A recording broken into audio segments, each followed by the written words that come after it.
মাত্র 25 বছর বয়সে আত্মহত্যা করেছিলেন আমাদের সকলের প্রিয় কবিগুরু রবীন্দ্রনাথ ঠাকুরের নতুন বৌঠান কাদম্বরী দেবী। শোনা যায় আত্মহত্যার কারণ জানিয়ে তিনি একটি সুইসাইড নোট লিখেছিলেন। সেই চিঠি বা নোট এবং আত্মহত্যার সব প্রমাণ লুপ্ত হয়েছিল দেবেন্দ্রনাথ ঠাকুরের অনিবার্য অনুজ্ঞায়। কাদম্বরীর জীবনের শেষ দিনটির কোনো হদিশ মেলেনি কারো কাছে। বিষ খাওয়ার পরে মৃত্যুময় আচ্ছন্নতায় তিনি বেঁচেছিলেন দুদিন। সেই দুদিন লুপ্ত ছিল অনেক দিন। এখন আমরা জেনেছি সেই দুটি দিনের কথা খুব আবছাভাবে। কেন আত্মহত্যা করলেন জ্যোতিরিন্দ্রনাথ ঠাকুরের স্ত্রী, রবীন্দ্রনাথের নতুন বৌঠান কাদম্বরী? রবীন্দ্রনাথের বিয়ের 4 মাস পরেই কিভাবে, কে বা কারা বন্ধ করে দিলেন তার বেঁচে থাকার পথ? ঠাকুরবাড়ির বউ হয়ে আসার পর থেকে কেমন কাটছিল তার জীবন? এই সব কিছু নিয়েই এই উপন্যাসটি লেখা হয়েছে। এই উপন্যাসটি লেখা পর্যন্ত আমি একটি প্রশ্নে জড়িত ছিলাম অহরহ। কি লিখেছিলেন কাদম্বরী তার সুইসাইড নোটে? কি লিখতে পারতেন তিনি? কার উদ্দেশ্যে লিখতেন তিনি এই সুইসাইড নোট? সংবাদ প্রতিদিনের সম্পাদক সৃঞ্জয় বোসকে যখন জিজ্ঞেস করলাম এবছর যদি আমার পুজোর উপন্যাসের বিষয় হয় কাদম্বরী দেবীর সুইসাইড নোট, ও মহা উৎসাহে আমাকে বলল অবশ্যই। সংবাদ প্রতিদিনের পুজো সংখ্যার সম্পাদক রবিশঙ্কর বল প্রথম থেকে জুগিয়েছে উৎসাহ ও প্রেরণা। আমি কৃতজ্ঞ। পত্রভারতীর কর্ণধার পরম সুরী ত্রিদীপ চট্টোপাধ্যায় যেই শুনল আমার উপন্যাসের বিষয়, গত বছরের মতো এ বছরেও বলল, রঞ্জনদা, এ উপন্যাস আর কাউকে নয়, অবশ্যই পত্রভারতীকে। বিষয়টি ও তার বিন্যাস নিয়ে ত্রিদীপের সঙ্গে একাধিবার আলোচনা করেছি এবং প্রতিবারেই ঋদ্ধ হয়েছে আমার ভাবনা, উপকৃত হয়েছে এই উপন্যাস। আমি কৃতজ্ঞ। আমার আজকের উপন্যাসের নাম হলো রঞ্জন বন্দ্যোপাধ্যায় রচিত কাদম্বরী দেবীর সুইসাইড নোট। তাহলে আজকের উপন্যাসের প্রথম পর্বটি শুনে নেওয়া যাক। আর গল্প পাঠে থাকছি আমি, সুরূপা রায়।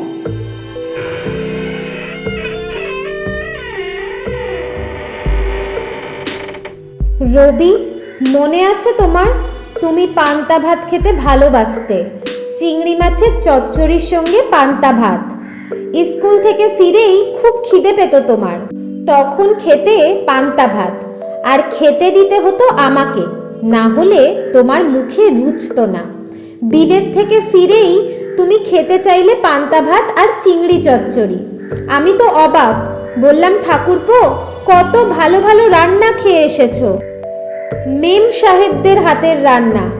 এখন কি আমার তৈরি পান্তা ভাত আর চিংড়ি চচ্চড়ি তোমার ভালো লাগবে?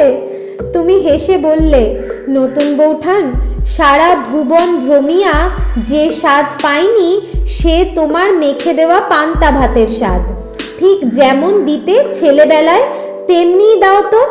চিংড়ি মাছের চচ্চড়ির সঙ্গে পান্তা ভাত অল্প একটু লঙ্কার আভাস দিয়ে। ওই আভাসটুকু যেন হয় তোমার হাতের। অমন আর কেউ পারে না নতুন বৌঠান। কত কথা যে মনে পড়ছে ঠাকুরপো, এলোমেলো ভাবে। তা হোক, মনটা আলগা করে দিয়েছি। জীর্ণ মনটা নিজেকে হালকা করুক। ভার বহন করতে আর যে পারছে না। তুমি যাকে বলতে নিচের তলার চোরা কোণে দেওয়ালের প্যাক বাক্স, যেখানে আমাদের মতো গরিব আত্মীয় স্বজন আটকে পড়েছে, সেখান থেকে মুক্তি পেয়ে যখন ঠাকুরবাড়ির বউ হয়ে এলাম তোমাদের বাড়ির অন্দরমহলে, দেখলাম এ বাড়ির চাল চলন একেবারে অন্যরকম। ক্রমশ সেই ঠাকুর বাড়িও বদলে গেল। এখন এখানে আর নিঃশ্বাস নেওয়া যায় না, অন্তত আমি পারি না। আমার কাছে জোড়াসাঁকোর বাড়ি যেন এক প্রেতপুরী। এখানে আমি বেঁচে আছি না মরে গেছি তাই অনেক সময় বুঝতে পারি না। এ বাড়ির সব আনন্দ সমারোহ নিভে গেছে, অন্তত আমার জন্য। গান বাজনার যে আসর এ বাড়িতে বসতো, কত নাটক, গল্প, কবিতার আসর, সব উধাও। শুনেছি মেজ বউ ঠাকুরনের বাড়িতে এখন সাহিত্য সভা হয়। যত আলো সেখানে, আমার ঘরে সামান্য বাতিটুকু আমার সম্বল। মেজ বউ ঠাকুরনের মজলিসে আমায় ডাকে না। হঠাৎ মনে পড়ছে তোমার মা, আমার শাশুড়ি ঠাকুরনকে। ভিতরের পাঁচিল ঘেরা ছাতে তিনি বসেছেন সন্ধেবেলার মাদুর পেতে। তার সঙ্গিনীরা বসেছেন তাকে চারিদিকে ঘিরে। হালকা হাসি তামাশা আর পরচর্চা। আমার শাশুড়ি ঠাকুরনের সঙ্গিনীদের কেউ কেউ ছিলেন পরের বাড়ির খবর সরবরাহে বিশেষ পারদর্শিনী।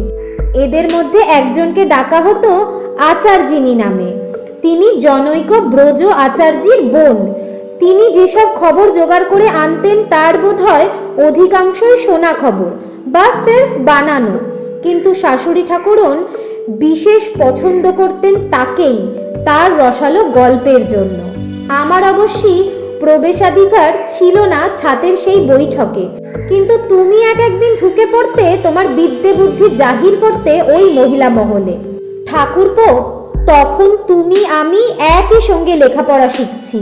তোমার নতুন শেখা বিদ্যে জাহির করার একটা সহজ জায়গা তোমার মায়ের সঙ্গিনীদের ওই বিকেলবেলার আড্ডাতেই। তোমার টাটকা পুঁথি পড়া বিদ্যে নিয়ে প্রায় ছুটে যেতে সেখানে। কখনো এই তথ্য পরিবেশন করে মায়ের সঙ্গিনীদের তাক লাগিয়ে দিতে যে সূর্য পৃথিবী থেকে 9 কোটি মাইল দূরে। আবার কখনো ঋজু পাঠ দ্বিতীয় ভাগ থেকে আওড়ে যেতে বাল্মীকি রামায়ণের টুকরো। তোমার এই বিদ্যে বুদ্ধি জাহিরের ব্যাপারটায় আমি খুব মজা পেতাম। বাড়ির ভেতরের ছাদটাকে দখল করে নিয়েছিল ঠাকুরবাড়ির মহিলা মহল। এই ছাদটা ছিল ঠাকুরবাড়ির ভাড়ার ঘরের ঘনিষ্ঠ আত্মীয়। মেয়েরা দুপুরবেলা ছাতে যেত অনেক কাজ একসঙ্গে করতে। রোদে শুকোতো এলো চুল, জারক লেবু জারিয়ে নিত ওই রোদে। পিতলের গামলা ভরা কলাই বাটা নিয়ে তারা বড়ি দিত ছাতেই। ওই মেয়েদের ছাতেই তোমার সঙ্গে আমার প্রথম বন্ধুত্ব ঠাকুরপো।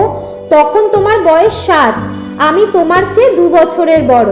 কাঁচা আম ফালি করে কেটে আমশি শুকোনো হতো। তোমার নজর ছিল সেই দিকে। তুমি ঘুরঘুর করতে রোদ খাওয়া সর্ষের তেলে মজে ওঠা এঁচড়ের আচারের পাত্রগুলির পাশেও। ধরা পড়বার সম্ভাবনা দেখলেই ভান করতে যেন তোমার ছাতে আসার প্রধান উদ্দেশ্য কাক তাড়িয়ে আমাকে সাহায্য করা। ঠাকুরপো, আজ তুমি সবই ভুলেছ। ভুলতে পারলাম না আমি। বাড়িতে তুমি ছিলে আমার একমাত্র দেওর। আমাদের বন্ধুত্বের শুরু আমসত্ত্বের হাত ধরে। নিশ্চয়ই মনে পড়ে না তোমার? তোমাকে নিযুক্ত করেছিলাম আমি আমার আমসত্ত্বের পাহারাদার। তখন থেকেই তোমাকে মনে মনে খুব ভালোবেসেছিলুম আমি। তোমাকে চাইতাম আমার সব খুচরো কাজের সাথী করে। তুমি ছিলে 1 পা বাড়িয়ে। স্কুলে যেতে তুমি একেবারে চাইতে না।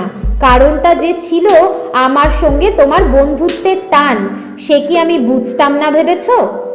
তুমি স্কুল ছুটি হলেই সোজা চলে আসতে আমার ঘরে। সেখানে আমি তোমাকে শিখিয়েছিলুম জাঁতি দিয়ে সুপুরি কাটতে।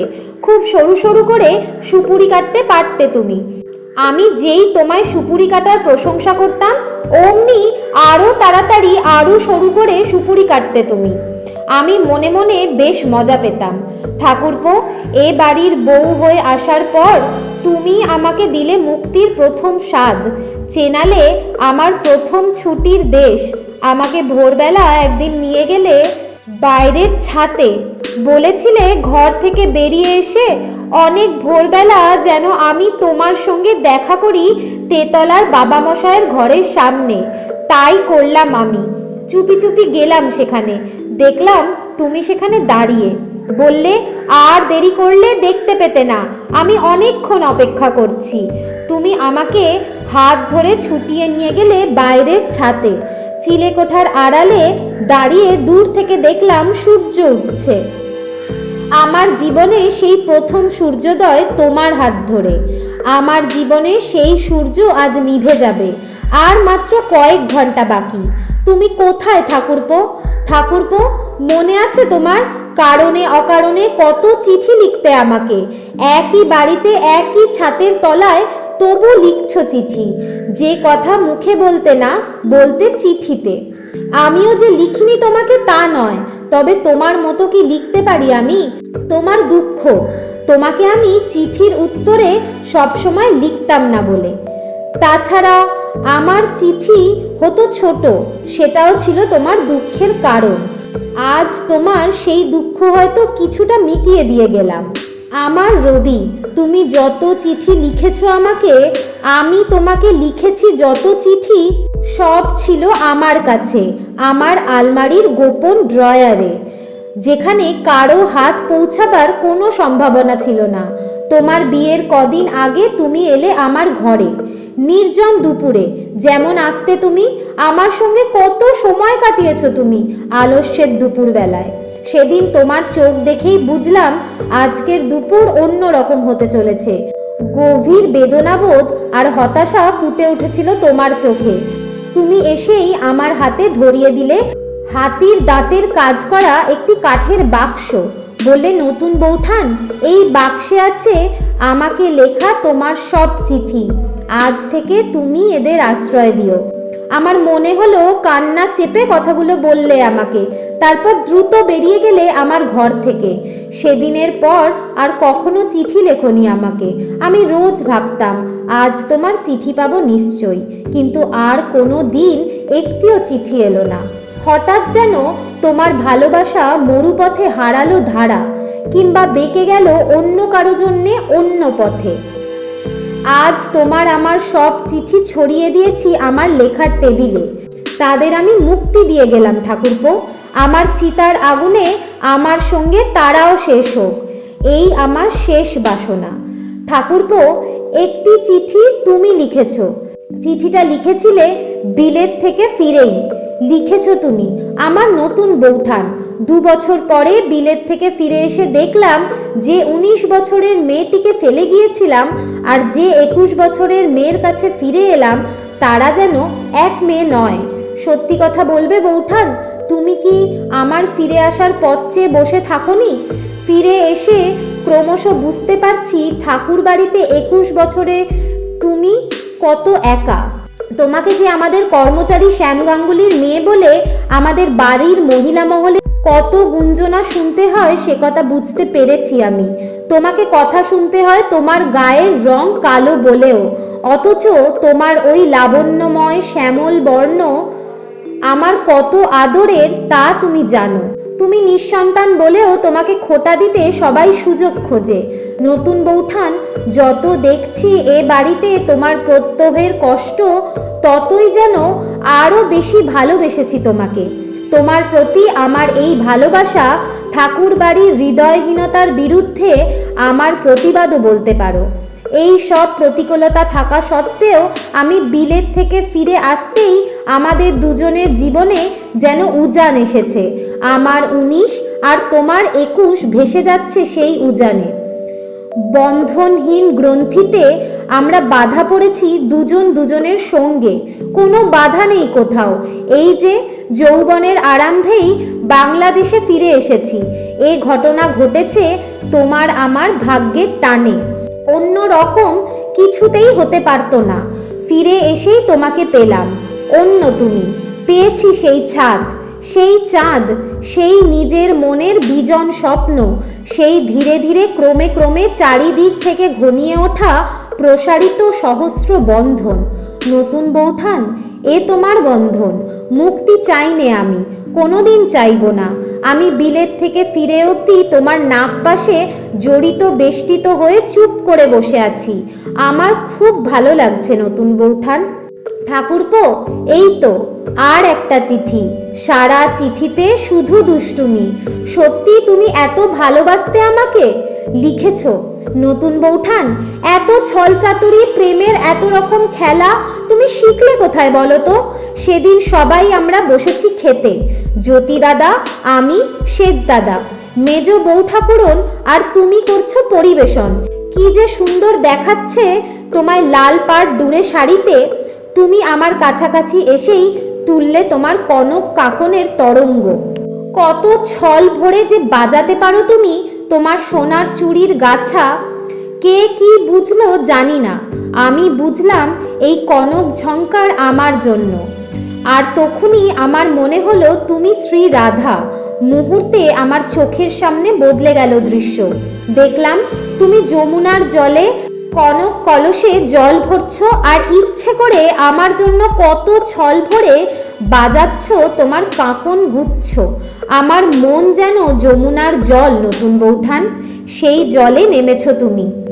তোমার দিকে তাকিয়ে তোমার চুড়ির শব্দ শুনে আমার মন বলে উঠল, কেন বাজাও কাঁকন কত ছল ভরে। তুমি যেন আমার মনের কথা বুঝলে। আমার পাতে পরিবেশন শেষ করে তুমি এগিয়ে গেলে বটে মেজদাদার দিকে, চকিত নয়নে আমার দিকে তাকানো তোমার ফুরলো না। আমার মন যেন জল, তুমি পায়ে পায়ে এগিয়ে যাচ্ছ, অথচ আমার মনে হয় তুমি সাঁতার কাটছো আমার মনের স্রোতে, জলে ঢেউ তুলে তুলে খেলা করছো। এক সময় খাওয়া দাওয়া শেষ হলো, আমি ফিরে এলাম আমার ঘরে। তবু সেই যে ঢেউ তুললে তুমি আমার মনে, সেই সব হাসি ভরা ঢেউ কলস্বরে কানাকানি করতেই থাকলো মনের মধ্যে। মনে হলো, জানলা দিয়ে দেখলাম আকাশে ক্রমশ জমেছে মেঘমালা। মনে হলো সেই মেঘ বাগান কিনারে তোমারই মুখ পানে তাকিয়ে। নতুন বৌঠান, হঠাৎ তোমার উদ্দেশ্যে মনের মধ্যে ভেসে উঠল দুটি সহজ সরল লাইন। প্রকাশ করি কিসের ছলে মনের কথা, তোমার রঙিন পাতায় লিখব প্রাণের কোন বারতা। নতুন বৌঠান, এ দুটি লাইন মনে এসে টেনে আনলো আরও দুটি লাইন, লিখে রাখলাম আমার খাতায়। বন্ধু, তুমি বুঝবে কি মোর সহজ বলা, নাই যে আমার ছলা কলা, কইতে গেলে রইবে কি তার সরলতা। প্রাণের ঠাকুরপো, তোমার একটি চিঠি মাত্র কয়েক লাইনের, কিন্তু কি যে লজ্জা পেয়েছিলাম চিঠিটা পড়ে। আবার ভালোও লেগেছিল। আমার বুকের মধ্যে সারা বেলা রেখে দিয়েছিলাম চিঠিটা। এই সেই চিঠি, আমার সঙ্গে চিতায় পূর্বে তুমি লিখেছ, তব ওষ্ঠ দশম দংশনে টুটে যাক পূর্ণ ফলগুলি।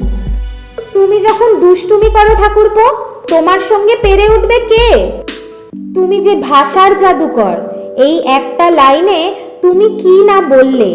আজ জীবনের শেষ দিনে আরও একবার বুকের মধ্যে রেখে দিতে ইচ্ছে করছে তোমার একটি লাইন। এত মায়া কি করে ছেড়ে যাই গো ঠাকুরপো। রবি, আর একটি চিঠিতে তুমি লিখেছ এমন কয়েকটি লাইন যা হয়তো বাঁচিয়ে রাখাই উচিত, ভবিষ্যতে যার মূল্য হতে পারে অপরিসীম। তবু সেটাকেও পুড়িয়ে দিও, কারণ সেই চিঠিতেও যে প্রকাশ পেয়েছে তোমার অবৈধ প্রেম। নতুন বৌঠান, তুমি শুনতে ভালোবাসো প্রতাপাদিত্যের গল্প। আজকাল প্রায় দুপুরবেলা তোমার একলা ঘরে তোমার পাশে শুয়ে শুয়ে পড়ে শোনাই প্রতাপচন্দ্র ঘোষের বঙ্গাধীপ পরাজয়ের কাহিনী। তোমাকে জানাই, তোমাকেই গল্প শোনাতে শোনাতে আর তোমার হাত পাখার বাতাস খেতে খেতে আমার মনের মধ্যে নিঃশব্দে রচিত হলো বউ ঠাকুরনির হাট।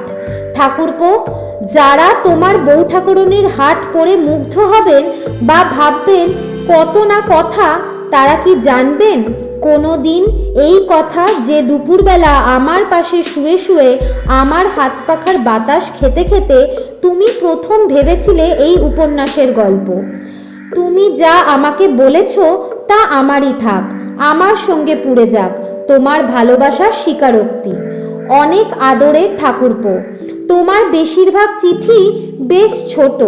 আমার মন খারাপ হয়ে যেত চিঠি খুব ছোট হলে, কিন্তু ক্রমে বুঝতে পারলাম দু একটি কথায় তুমি এত কথা বলতে পারো যে তোমার বেশি কথা লেখার দরকার হয় না। তাছাড়া ছোট চিঠি লুকিয়ে রাখাও সহজ। হয়তো সে কথা ভেবেও তুমি চিঠির বহর ছোট রাখতে। তবে চিঠি তোমার যতই ছোট হোক ঠাকুরপো, আমার কাছে কোনো চিঠি পড়াই শেষ হয়নি আজও। কতবার পড়েছি এসব চিঠি, তবু বারবার পড়তে ইচ্ছে হয়। যেমন এই চিঠিটা লিখেছ, নতুন বৌঠান, আবার চলে যেতে হবে তোমাকে ছেড়ে। আবার বিচ্ছেদ, আবার তোমার আমার মন কেমনের কষ্ট। নতুন বৌঠান, আজ সন্ধেবেলায় যখন আমরা দুজনে দাঁড়ালাম দক্ষিণের ছাদের নিঃসঙ্গ কিনারে, মনে হলো ধূসর দিনের দিকে তাকিয়ে যেন দাঁড়িয়ে আছি সাগর তীরে তোমারই পাশে। অনেক দূরে সাগরের ওপারে মেঘাচ্ছন্ন অন্ধকার এক দেশ, যেখানে যেতে হবে তোমাকে ছেড়ে। আমার মন হঠাৎ কথা বলে উঠল কবিতায়, দিবস ফুরাবে যবে সে দেশে যাইতে হবে। এপারে ফেলিয়া যাব আমার তপন শশী। নতুন বৌঠান, তুমি আমার তপন শশী, তুমি আমার জীবনের ধ্রুবতারা। তোমাকে ছেড়ে আমি কোথাও কোনো দিন যাব না, যেতে পারবো না। ঠাকুরপো, এসব কথা যখন লিখছিলে তুমিও কি জানতে অক্ষরে অক্ষরে বাসা বেঁধে আছে কত বড় মিথ্যা? আমার প্রাণের রবি, কত কথা মনের মধ্যে জেগে উঠেই হারিয়ে যাচ্ছে, তলিয়ে যাচ্ছে অন্ধকারে চিরকালের মতো। কোনো দিনও আর ফিরে আসবে না তারা। মনে পড়ছে সেদিন ছিল 5ই জুলাই, আমার জন্মদিন, আবার বিয়ের দিনও। তোমার জ্যোতি দাদাকে বলেছিলাম যেন একটু তাড়াতাড়ি বাড়ি ফেরেন। তিনি সেদিনই বাড়ি ফিরলেনই না। জানি না তিনি সারা রাত কোথায় ছিলেন, মেজ বউ ঠাকুরানের কাছে না থিয়েটার মজলিসে। অনেক রাত হয়ে গেল, বুকের মধ্যে কি যে আগুন জ্বলছিল। সেই রাতেই আমি চিতায় পুড়েছি ঠাকুরপো, আমার মরণ হয়েছে সেই রাতেই। এমন সময় তুমি ঢুকলে ঘরে। আমি বললাম, এত রাতে কোথা থেকে? তুমি বললে, আজ তোমার জন্মদিন, সবাই ভুলেছে। আমি ভুলিনি নতুন বৌঠান। আমার তখন সব জ্বলছে, ঝলসে গেছে সব শরীর মন। ঠাকুরপো, তুমি কাছে এসে দাঁড়ালে, আমার বুকের আঁচল জ্বলছে, জ্বলছে পুড়ছে আমার চোখ, যে চোখ তুমি এত ভালোবাসো। আমি কিছু দেখতে পাচ্ছি না, অন্ধকার ঘরে জ্বলছি আর পুড়ে ছাই হচ্ছি। তুমি জড়িয়ে ধরলে আমার জ্বলন্ত শরীরটাকে। ঠাকুরপো, আমি জানতাম না আমার শরীরে এখনো এত আগুন ছিল। তুমিও কি ভাবতে পেরেছিলে? তুমি হয়তো না জেনেই তোমার বুকের মধ্যে জড়িয়ে ধরেছিলে সেই আগুন। আমার আগুন ঠাকুরপো ছড়িয়ে পড়ল তোমার সারা শরীরে, তুমিও গেলে ঝলসে। আমার আদরে ছিল সেদিন শুকনো কান্না, আমার শরীরে চিতার শিখা। তুমি আঁকড়ে ধরেছিলে সেই অন্ধকার দহন। ঠাকুরপো, অমন আদর এ জীবনে আর পাইনি। তুমি আদর করেছো আমাকে। আর আমার জ্বলন্ত ইচ্ছে ক্রমাগত বেরিয়ে আসতে চাইছে বহ্নিমান আবরণের যন্ত্রণা থেকে। মনে হলো আমার কানের লতিতে হঠাৎ যেন ছোবল মারল আগুনের দংশন। একটি শব্দ বেরিয়ে এলো তখন, ঠাকুরপো, কতক্ষণ আমার জ্বলন্ত শরীরটা তুমি আঁকড়েছিলে, কতক্ষণ আমার সঙ্গে সে রাতে তুমিও পুড়েছিলে। আমি কিচ্ছু জানি না, তোমার বুকের মধ্যেই ঘুমিয়ে পড়েছিলাম। ঘুম ভাঙল তখন পূবের আকাশে সবে দেখা দিয়েছে আলো। দেখলাম একাই শুয়ে আছি। আমার বুকের ওপর তুমি রেখে গেছো তোমার 2 লাইনের এই চিঠি। মেঘের দুঃস্বপ্নে মগ্ন দিনের মতো কাঁদিয়া কাটিবে কিরে সারাটি যৌবন। কয়েকদিনের মধ্যে আমি আত্মহত্যার চেষ্টা করলাম, সেই আমার প্রথম চেষ্টা, কিন্তু মরলাম না। তুমি লিখলে, জ্যোতির্ময় তীর হতে আধার সাগরে ঝাঁপায়ে পড়িল এক তারা, একেবারে উন্মাদের পাড়া। আমার ঠাকুরপো, ক্রমে বেলা বাড়ছে, আজ খিদে তেষ্টা সব ভুলেছি।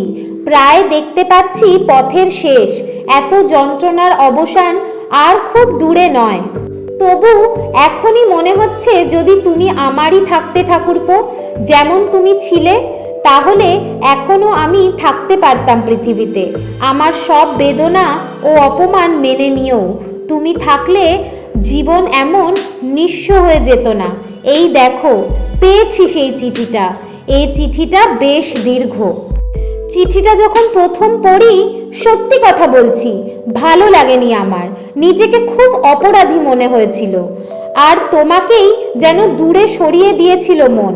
কিন্তু তোমার এই চিঠিটা কোনোদিন আমার কাছে ফুরিয়ে গেল না। বারবার আমার নিঃসঙ্গ মুহূর্তে ফিরে ফিরে এসেছে এই চিঠি আমার জীবনে। যতবার পড়েছি চিঠিটা, ততবার খুঁজে পেয়েছি নতুন অর্থ। প্রতিটি শব্দ নতুনভাবে আদর করেছে আমাকে।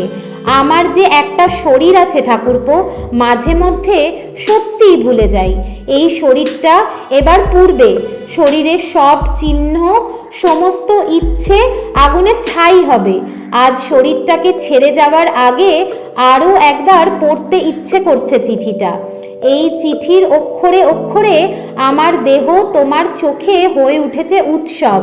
সারা চিঠিটা যেন আমার রূপের মধ্যে যে আর্দ্রতার দেখা পেয়েছিলে তুমি, তারই উদযাপন। তোমার আমার তৈরি নন্দনকাননের মতো আজ আমার দেহটাও শীর্ণ, জীর্ণ, শুকনো। নন্দনকাননে শুধুই এখন শুকনো পাতার ভিড়, একটিও ফুল নেই। আমার শরীরে কোনো কালে যে ফুল ফুটেছিল তার চিহ্ন মাত্র নেই। অথচ তুমি একদিন আমাকে ডেকেছিলে সরোবরময়ী বলে, বলেছিলে আমি শ্রীরাধার মতো আর্দ্র মেয়ে। আমার দেহ তোমার চোখে বৃষ্টি ভেজা বাগানের মতো। এই তো তুমি লিখেছ, আমার অনেক আদরের নতুন বৌঠান। আজ বড্ড গরম পড়েছে, আকাশে মেঘ নেই, ভুবনে বৃষ্টি নেই, তৃষ্ণা আমার বক্ষ জুড়ে। হঠাৎ দেখলাম তোমাকে, বিকেলবেলা সদ্য গা ধোয়া তুমি নিজের ঘর থেকে বেরিয়ে নন্দনকাননের দোলায় গিয়ে বসলে।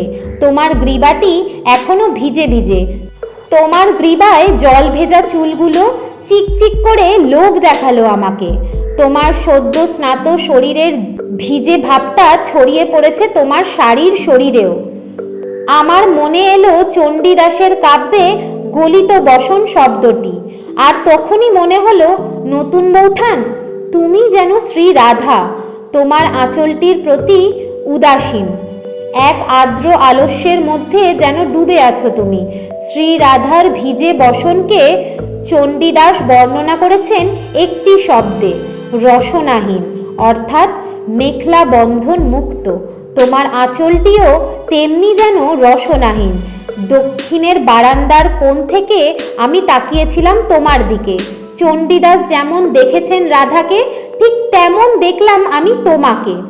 লাবণ্য জল তোর শিহাল কুন্তল, বদন কমল শোভে অলোক ভসল। তোমার দিকে তাকিয়েও আমার মনে হলো, যদিও আকাশে মেঘ নেই, ভুবন জলহীন রুক্ষ, তবু তোমার শরীর যেন সরোবর।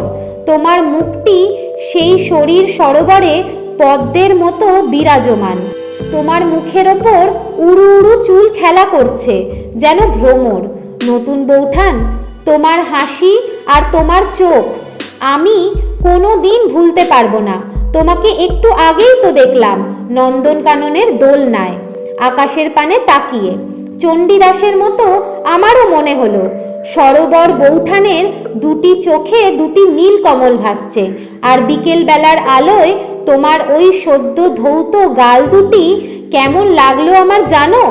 চণ্ডীদাসকে দিয়ে বলিয়ে নি আমার মনের কথা। নতুন বৌঠান, তোমার দুটো গাল নেশা ধারানো, ভিজে ভিজে মহুয়া ফুল। সুন্দরী নতুন বৌঠান, তুমি সরোবরময়ী। এবার শোনো, খুব মন দিয়ে শোনো। কেন তোমাকে বললাম সরোবরময়ী? রাধার ঠোঁট দুটিকে বৈষ্ণব কাব্যে বলা হয়েছে যেন পদ্মের ভেজা পাপড়ি। আমিও যদিও তোমার ঠোঁট দুটিকে তাই বলি। নতুন বৌঠান, খুব রাগ করবে আমার ওপর? আর যদি বলি তোমার হাসি যেন সিক্ত পদ্ম, তোমাকে বরং বলি বৈষ্ণব পদাবলীর রাধা কতদূর ভিজে মেয়ে। রাধার অধর যেন সদ্য ফোটা ভিজে বাঁধুলি ফুল, ফুটিল বন্দুলি ফুল বেকত অধর। রাধার বাহু যেন সিক্ত মৃণাল, রাধার করতল যেন আর্দ্র রক্তপদ্ম। তোমার করতল আমার করতলে যখনই ধরা দিয়েছে, আমারও মনে হয়েছে একই কথা। রাধার অপরূপ স্তন দুটি যেন শরীর সরোবরে সাঁতারু হাঁস। রাধার ভিজে কোমরের তিনটি ভাঁজ ত্রিবলী, যেন সরোবর ঘাটের তিনটি সিক্ত সোপান। রাধার নধর নিতম্ব যেন সরোবর ঘাটের পিছল শিলা। নতুন বৌঠান, এই ভেজা রাধার জন্যেই শ্রীকৃষ্ণ বিরহে জীর্ণ। পুরুষ যুগে যুগে চেয়েছে এমন নারী, তাকে না পাওয়ার জন্যে কষ্টও পেয়েছে। বৈষ্ণব কাব্যে রাধার নামের নারীটি সদা তরল, নতুন বৌঠান, সংস্কৃত ভাষায় তরল শব্দটি চপল অর্থেও ব্যবহৃত হয়। রাধার শরীর কি শুধুই তরল? সেই তরলতা রাধার শরীর ও স্বভাবের চাপল্যকেও যে বোঝাচ্ছে। রাধার গভীর নাভিতে দুলছে নাগকেশরের ফুল, সেই অনন্যার জঙ্ঘায় ফুটেছে স্বর্ণকেতকী। তার তেলতেলে ভিজে কাপড় যেন তিসির তৈরি। কি আশ্চর্য তুলনা, যার গভীর প্রসারী ব্যঞ্জনা এই বার্তাটুকু পৌঁছে দেয় যে জল আর তেল যেমন এক হয় না, তেমনি একসঙ্গে থাকে না রাধার শরীর ও বসন। রাধার তরল অর্থাৎ চপল ও আর্দ্র শরীর থেকে ক্রমাগত খসে যাচ্ছে আবরণ।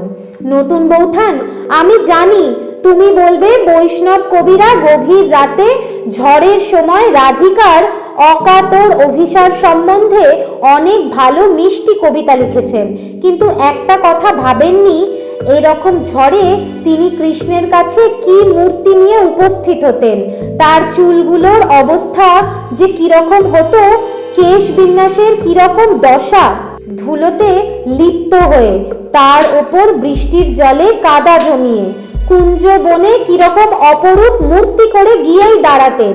আদরের বৌঠান, তোমার যুক্তির এবং বক্তব্যের সারবত্তায় আমি এতটুকু সন্দেহ প্রকাশ করছি না, কিন্তু বৈষ্ণব পদাবলীর রাধা তো প্রেমের নারী রূপ।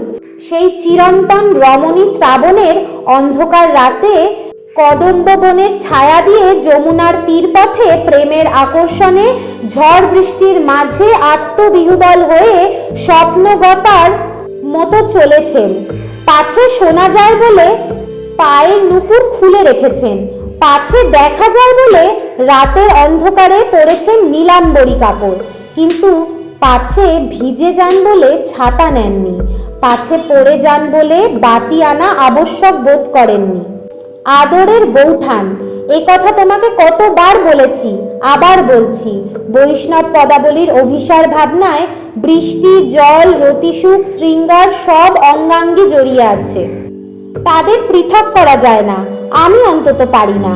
তোমার বুকে যে হাড়টি দুলছে সেটিও রাধার হাড়ের মতো তরলিত, সেখান থেকে রাধাই ঝরে পড়ছে বিন্দু বিন্দু। জয়দেব লিখেছেন, রাধার হাড় থেকে ঝরে পড়ে তার রতি শ্রমের ঘাম। শ্রম জল কন ভর সুভগ শরীরা, পরিপতি তোরসী রতি রণধীরা। নতুন বৌঠান, একদিন দুপুরে তোমার ওই ভিজে হাড়টি আমার গলায় পরিয়ে দিয়েছিলে। আজ তোমাকে বলি, তোমার মধ্যে আমি পেয়েছি বৈষ্ণব কাব্যের রাধাকে, সেই তারল্য, সেই চাপল্য, সেই হাসি, সেই চোখ। একদিন চণ্ডীদাসের রাধা বৃষ্টির মধ্যে কৃষ্ণকে বলল, কানাই, তোমার ওই নৌকাটিকে যমুনার জলে ডুবিয়ে দাও, আর পাছে যমুনার জলে আমি ভিজে যাই, তুমি আমাকে কোলে করে যমুনা পার হও। নতুন বৌঠান, রাধা বলতে আমি যা কিছু ভাবতে পারি তুমি তার সবটুকু। নৌকা ডুবিয়ে আমি কবে পাগলের মতো নেমে পড়েছি যমুনার জলে তোমার জন্য। নতুন বৌঠান, ঠাকুরপো, তুমি একদিন এ চিঠি লিখেছিলে আমাকে, আর আজ তোমার কবিতায় আমার আদরের, আমার শরীরের, তোমার আমার কোনো নির্জন স্মৃতির চিহ্ন মাত্র নেই। আজ আমি পুরাতন, আজ আমাকে জায়গা ছেড়ে দিতে হবে তোমার জীবনে নতুন খেলার জন্যে। আজ আমার সামনে শুধুই অন্ধকার, তবে তাই হোক ঠাকুরপো, জ্বলুক পুরুক আমার শরীর, তারই সঙ্গে জ্বলে পুড়ে নিশ্চিহ্ন হয়ে যাক তোমার এই চিঠিটিও। আদরের ঠাকুরপো, আবার আমার জীবনের শেষ প্রহরের ছন্ন ছাড়া মন পথ হারিয়ে চলে এলো নতুন এক মন কেমনে। তখন তুমি ছিলে অন্য মানুষ, আমার প্রাণের মানুষ তো, শুধু আমারই ছিলে তখন। তোমার দ্বিতীয়বার বিলেত যাওয়ার কথা উঠতেই একা থাকার যন্ত্রণায় ভয়ে আমি চেষ্টা করলাম আত্মহত্যার। মরলাম না, কিন্তু তৈরি হলো আমার নতুন বদনাম, নতুন লজ্জা। আমার পক্ষে ঠাকুরবাড়ির পরিবেশ অসহনীয় হয়ে উঠল। আমি তোমার নতুন দাদাকে নিয়ে চলে এলাম চন্দননগরে। সেখানে ভাড়া করা হলো নীল ব্যবসায়ী মোরান সাহেবের বিরাট কুঠি বাড়ি। সেখানেই উঠলাম আমরা দুজনে। বুঝলাম দুজনেও একা হওয়া যায়। তোমার নতুন দাদা থাকেন তার নিজের জগতে, আর আমি তোমার জন্য সারাক্ষণ দুঃসহ মন কেমন নিয়ে, আমার নিজস্ব বেদনা ও অপমান বোধ নিয়ে নির্বাসিত থাকলাম আমার জগতে। তোমার জাহাজ চলল তোমাকে নিয়ে মাদ্রাজে। সেখান থেকে শুরু হবে তোমার দ্বিতীয়বার বিলেত যাত্রা। কিন্তু বিলেত গেলে না তুমি, মাদ্রাজে জাহাজ থেকে নেমে চলে এলে আমার কাছে। ঠাকুরপো, তুমি এলে, আমার শরীর মনে জোয়ার এলো। মনে হলো পৃথিবীটা কি সুন্দর। আমার হৃদয় বাড়ি ফিরল নির্বাসন থেকে। কিন্তু কেন তুমি বিলেত গেলে না ঠাকুরপো? পাছে ঠাকুর বাড়ির মহিলা মহলের বিষাক্ত পরিবেশে একাকিত্বের যন্ত্রণা সহ্য করতে না পেরে আমি আবার আত্মহত্যার চেষ্টা করি? তাই তো তুমি ফিরে এলে আমার আশ্রয় হয়ে। কিন্তু বাঁচাতে কি পারলে আমাকে? আমার প্রেমই আমার নিয়তি, তুমি বাঁচাবে কিভাবে? ঠাকুরপো, যদি বলি বিলেতের পথ থেকে তোমার এই ফিরে আসার মধ্যেই নিহিত ছিল আমার মরণের বীজ, সহ্য করতে পারবে? না না, আমি চলে যাওয়ার পরে কোনো রকম অপরাধবোধে ভুগে কষ্ট পেও না তুমি। কষ্ট দিও না তোমার একরত্তি নতুন বউটিকে। এ আমার ভাগ্য, তোমার তো কিছু করার নেই। তোমার ভালোবাসাই তো তোমাকে টেনে এনেছিল আমার কাছে, বাকিটুকু তোমার আমার নিয়ন্ত্রণের মধ্যে ছিল না। ঠাকুরপো, তোমার অনেক আগে আমার প্রেমে পড়লেন কবি বিহারীলাল চক্রবর্তী। তিনি তোমার নতুন দাদার বন্ধু। তার সূত্রেই বিহারীলাল আসেন এ বাড়িতে। বন্ধুত্ব হলো আমার সঙ্গেও। আমি ছিলাম তার গুণমুগ্ধ পাঠিকা, শ্রোতা। তিনি শুধু তার নতুন লেখা আমাকে শোনাতেই ভালোবাসতেন না, ভালোবাসতেন আমার হাতের রান্না খেতে।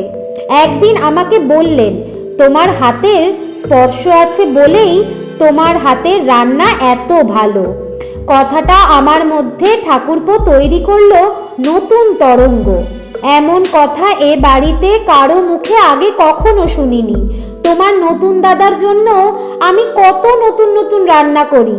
তিনি সেই রান্না খেয়ে কোনো দিন আমার আঙুলের স্পর্শের উল্লেখ করেননি। এই দেখো, বিহারীলালের কথা বলতে গিয়ে একটু বাড়াবাড়ি করে ফেললাম আমি। তোমার কথাটা ভুলেই গেলাম। ঠাকুরপো, তুমি তো কতবার আমাকে বলেছ, আমি যেদিন সামান্য লঙ্কা দিয়ে তোমার জন্য মেখে দিই পান্তা ভাত, সেই দিন আর কথা থাকে না। সে তো আমার অঙ্গুলি স্পর্শের গৌরব ঠাকুরপো, তাই না? একদিন বিকেলবেলা বিহারীলাল এলেন যেন আমার সঙ্গেই কথা বলতে। তখনও তোমার নতুন দাদা কাছারি বাড়িতে, নিচের তলায়। আমি ছিলাম নির্জন। বিহারীলাল বললেন, তুমি আমার শারদামঙ্গল কাব্যের সরস্বতী। তিনটি প্রেরণা স্রোত এসে মিশেছে আমার শারদামঙ্গলে। তিনটি স্রোতই হলো বিরহের স্রোত। মৈত্রী বিরহ, প্রীতি বিরহ, সরস্বতী বিরহ। তুমি বসে আছো এই তিনটি বিরহ স্রোতের কেন্দ্রে। ঠাকুরপো, বিহারীলালের কথাটা যে খুব ভালো বুঝতে পারলাম তা নয়, কিন্তু বুকের মধ্যে কেমন একটা করতে লাগলো। দেখলাম বিহারীলালের চোখ আবেগে ছলছল করছে। বুঝলাম আমাকে ভালোবেসে উনি কষ্ট পাচ্ছেন। ওর জন্য কষ্ট হলো, আবার ভালোও লাগলো। ঠাকুরপো, আমাকে ভালোবেসে আমার বিরহে কেউ কষ্ট পেতে পারেন। বিহারীলালের কথায় কেন যেন আচ্ছন্ন হয়ে গেলাম। সেই সময় আমি একটা আসন বুনছিলাম, কার্পেটের আসন। যখনই একলা লাগতো, কাজ নেই হাতে, সময় কাটাবার উপায় ছিল ওই আসনটার কাছে ফিরে যাওয়া। মনে মনে চাইতাম এই আসন বোনার কাজটি যেন কোনোদিনও না শেষ হয়। তোমার নতুন দাদা ঘরে আসেন যান, দেখেন খাটের এক কোণে বসে আমি আসন বুনি। কোনোদিন জিজ্ঞেস পর্যন্ত করেননি কার জন্য এই আসন।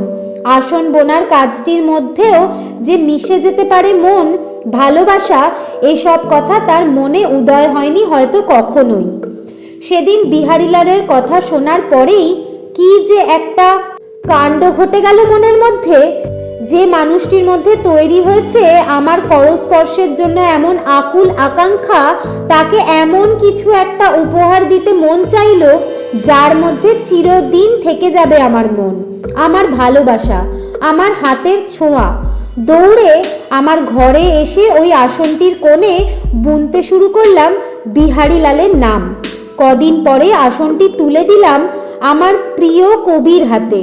সেই দিন আমি প্রথম অসতী হলাম ঠাকুরপো, কারণ ওই আসনটি ছিল বিহারীলালের প্রতি আমার প্রেমপত্র। আসনটি উনি দু হাতে বুকে জড়িয়ে ধরে অনেকক্ষণ তাকিয়েছিলেন আমার পানে।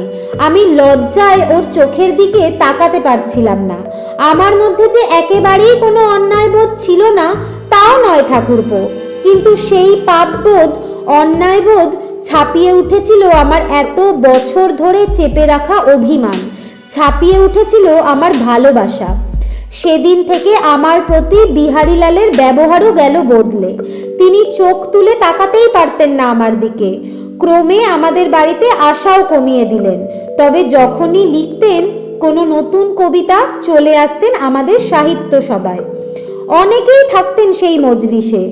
অবশ্যই থাকতেন তোমার নতুন দাদা, থাকতেন মেজ বউ ঠাকুরন। কিন্তু আমার মনে হতো, হয়তো আরো অনেকেরই মনে হয়েছে একই কথা, বিহারীলাল শুধু আমারই জন্য লেখেন তার প্রেমের কবিতা, শুধু আমাকেই শোনান। সভায় উপস্থিত বাকিদের কথা তার বোধহয় মনে থাকে না। তুমি তখন বিলেতে। ক্রমে আমার মধ্যে তৈরি হলো এক গভীর অভাববোধ। কিসের অভাব? সবই তো আছে, তবু অভাববোধ, বিষণ্ণতা। মন কেমন ঠাকুরপো, মন কেমন তোমার জন্য। তোমার চিঠি আসে বিলেত থেকে, আসে তোমার কবিতা। আমার মন আমি বুঝতে পারি ধীরে ধীরে সরে যাচ্ছে বিহারীলালের জগৎ থেকে তোমার জগতে। কেন এমন হচ্ছে তাও বুঝতে পারি আমি। এক সময় তোমাকে বলতাম, ঠাকুরপো তুমি কোনো দিন বিহারীলালের মতো লিখতে পারবে না। শুনে তুমি যত না দুঃখ পেতে, তার চেয়ে অনেক বেশি বেড়ে যেত আরও ভালো লেখার ঝোঁক। বিহারীলালের মতো লেখা নয়, তার প্রভাব মুক্ত অন্য রকম আরও ভালো লেখা। আমি তখনই বুঝতে পেরেছিলাম তোমার প্রতিভা জাতে গোত্রে আলাদা। কিন্তু জানতে দিইনি তোমাকে, জানতে দিয়ে পাছে তোমার মাথা খেয়ে বসি। তোমার বিলেত থেকে আসা চিঠিগুলি আমাকে প্রথম বুঝিয়ে দিল বিহারীলালের জগতের অনেক দূরে, অনেক বাইরে পা ফেলেছ তুমি। বুঝতে পারলাম ঠাকুরপো, তুমি অনেক দূরের যাত্রী। তোমার এ যাত্রা থামার নয়। যতই তুমি এগোবে ততই পিছিয়ে যাবে তোমার সামনে দিগন্ত রেখা। বুঝতে পারলাম তুমি অনন্তের পথিক। ঠাকুরপো, জোড়া সাঁকোর বাড়ির চার দেওয়ালের মধ্যে এক বিপন্ন বন্দিনী আমি। তবু পাড়ি দিতে চেয়েছিলাম তোমার সঙ্গে, হতে চেয়েছিলাম তোমার সহযাত্রিনী। কখন আসবে বিদেশ থেকে তোমার চিঠি? শত বাধা ডিঙিয়ে অবশেষে পৌঁছবে আমার হাতে। তোমার প্রবাসের পত্রের জন্য সারাক্ষণ অপেক্ষা করত মন। তোমার কোনো কোনো চিঠি যত ভালো লাগতো ততটাই না, তার চেয়েও বেশি কষ্ট দিত আমাকে। আজ মনে হচ্ছে তুমি আমাকে কষ্ট দেওয়ার জন্যও লিখতে। বিহারীলাল কখনো আমাকে এইভাবে কষ্ট দিতে পারতেন না। তিনি আমাকে ছাড়া আর কোনো নারীর কথা ভেবেছেন বলেই তো মনে হয় না আমার। প্রেমের ব্যাপারে তিনি নিতান্তই সেকেলে। তুমি ঠাকুরপো ততটাই আধুনিক। ভালোবাসার মেয়েটিকে তোমার জীবনে অন্য নারী সঙ্গের কথা বলে তার মধ্যে ঈর্ষা জাগিয়ে তুমি আধুনিকতার আনন্দ পাও। এ স্বভাব তোমার, একনিষ্ঠ বিহারীলালের নয়। তোমার এই স্বভাব আমাকে দুঃখ দেয়, আবার এই স্বভাবই আমাকে তোমার দিকে অমোঘ টানে টেনেছে। যত তুমি অন্য নারীর কথা আমাকে জানিয়েছো ইশারায়, ইঙ্গিতে, ততই মনে হয়েছে তোমাকে সব দিক থেকে নাগপাশের মতো জড়িয়ে ধরে সম্পূর্ণ গ্রাস করে ফেলি। আজ সেই নাগপাশ থেকে তোমাকে চিরমুক্ত করে দিয়ে যাব। আমাকে তুমি ভুলে যাও ঠাকুরপো। ঠাকুরপো, ইংল্যান্ড থেকে আমাকে লেখা তোমার একটি চিঠি আমার চোখের সামনে রয়েছে।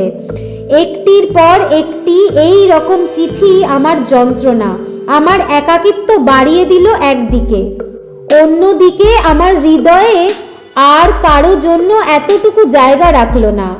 সবটুকু জিতে নিল তোমার চিঠি। তুমি হয়ে দাঁড়ালে আমার জীবনের একমাত্র অধীশ্বর। কবি বিহারীলালকে এতদিনে বড্ড সেকেলে লাগতে লাগলো আমার। দেখলাম তোমার সঙ্গে আর কোনো তুলনাই চলে না। তিনি আস্তে আস্তে নিঃশব্দে ঝরে গেলেন আমার জীবন থেকে। আবার দেখো, খেই হারিয়ে চোখের সামনে প্রবাস থেকে লেখার তোমার ওই চিঠিটা থেকে কত দূরে সরে এলাম। সেই চিঠিতে তুমি লিখেছ, প্রাণের বৌঠান, সেদিন ফ্যান্সি বলে অর্থাৎ ছদ্মবেশী নাচে গিয়েছিলাম। কত মেয়ে পুরুষ নানা রকম সেজে গুজে সেখানে নাচতে গিয়েছিল। প্রকাণ্ড ঘর, গ্যাসের আলোয় আলোকাকীর্ণ, চারিদিকে ব্যান্ড বাজছে, 600-700 সুন্দরী সুপুরুষ, ঘরে নস্তানং তিল ধারেয়ত। চাঁদের হাট তো তাকেই বলে। এক একটা ঘরে দলে দলে স্ত্রী পুরুষ হাত ধরাধরি করে ঘুরে ঘুরে নাচ আরম্ভ করেছে, যেন জোড়া জোড়া পাগলের মতো। এমন ঘেঁষাঘেঁষি যে কে কার ঘাড়ে পড়ে ঠিক নেই। একটা ঘরে শ্যাম্পেনের কুরুক্ষেত্র পড়ে গিয়েছে, মদ মাংসের ছড়াছড়ি, সেখানে লোকারণ্য। এক একটা মেয়ের নাচের বিরাম নেই, 2-3 ঘন্টা ধরে ক্রমাগত তার পা চলছে। মন অধিকার করবার যত প্রকার গোলাগুলি আছে বিবিরা তা অকাতরে নির্দয়ভাবে বর্ষণ করছেন। কিন্তু ভয় করো না নতুন বৌঠান, আমার মতো পাষাণ হৃদয়ে তার একটু আঁচড়ও পড়েনি। একজন দিশি মেয়ে সেজে গিয়েছিলেন, তাকে ভিড়ের মধ্যেও আলাদা করে দেখতে পেলাম।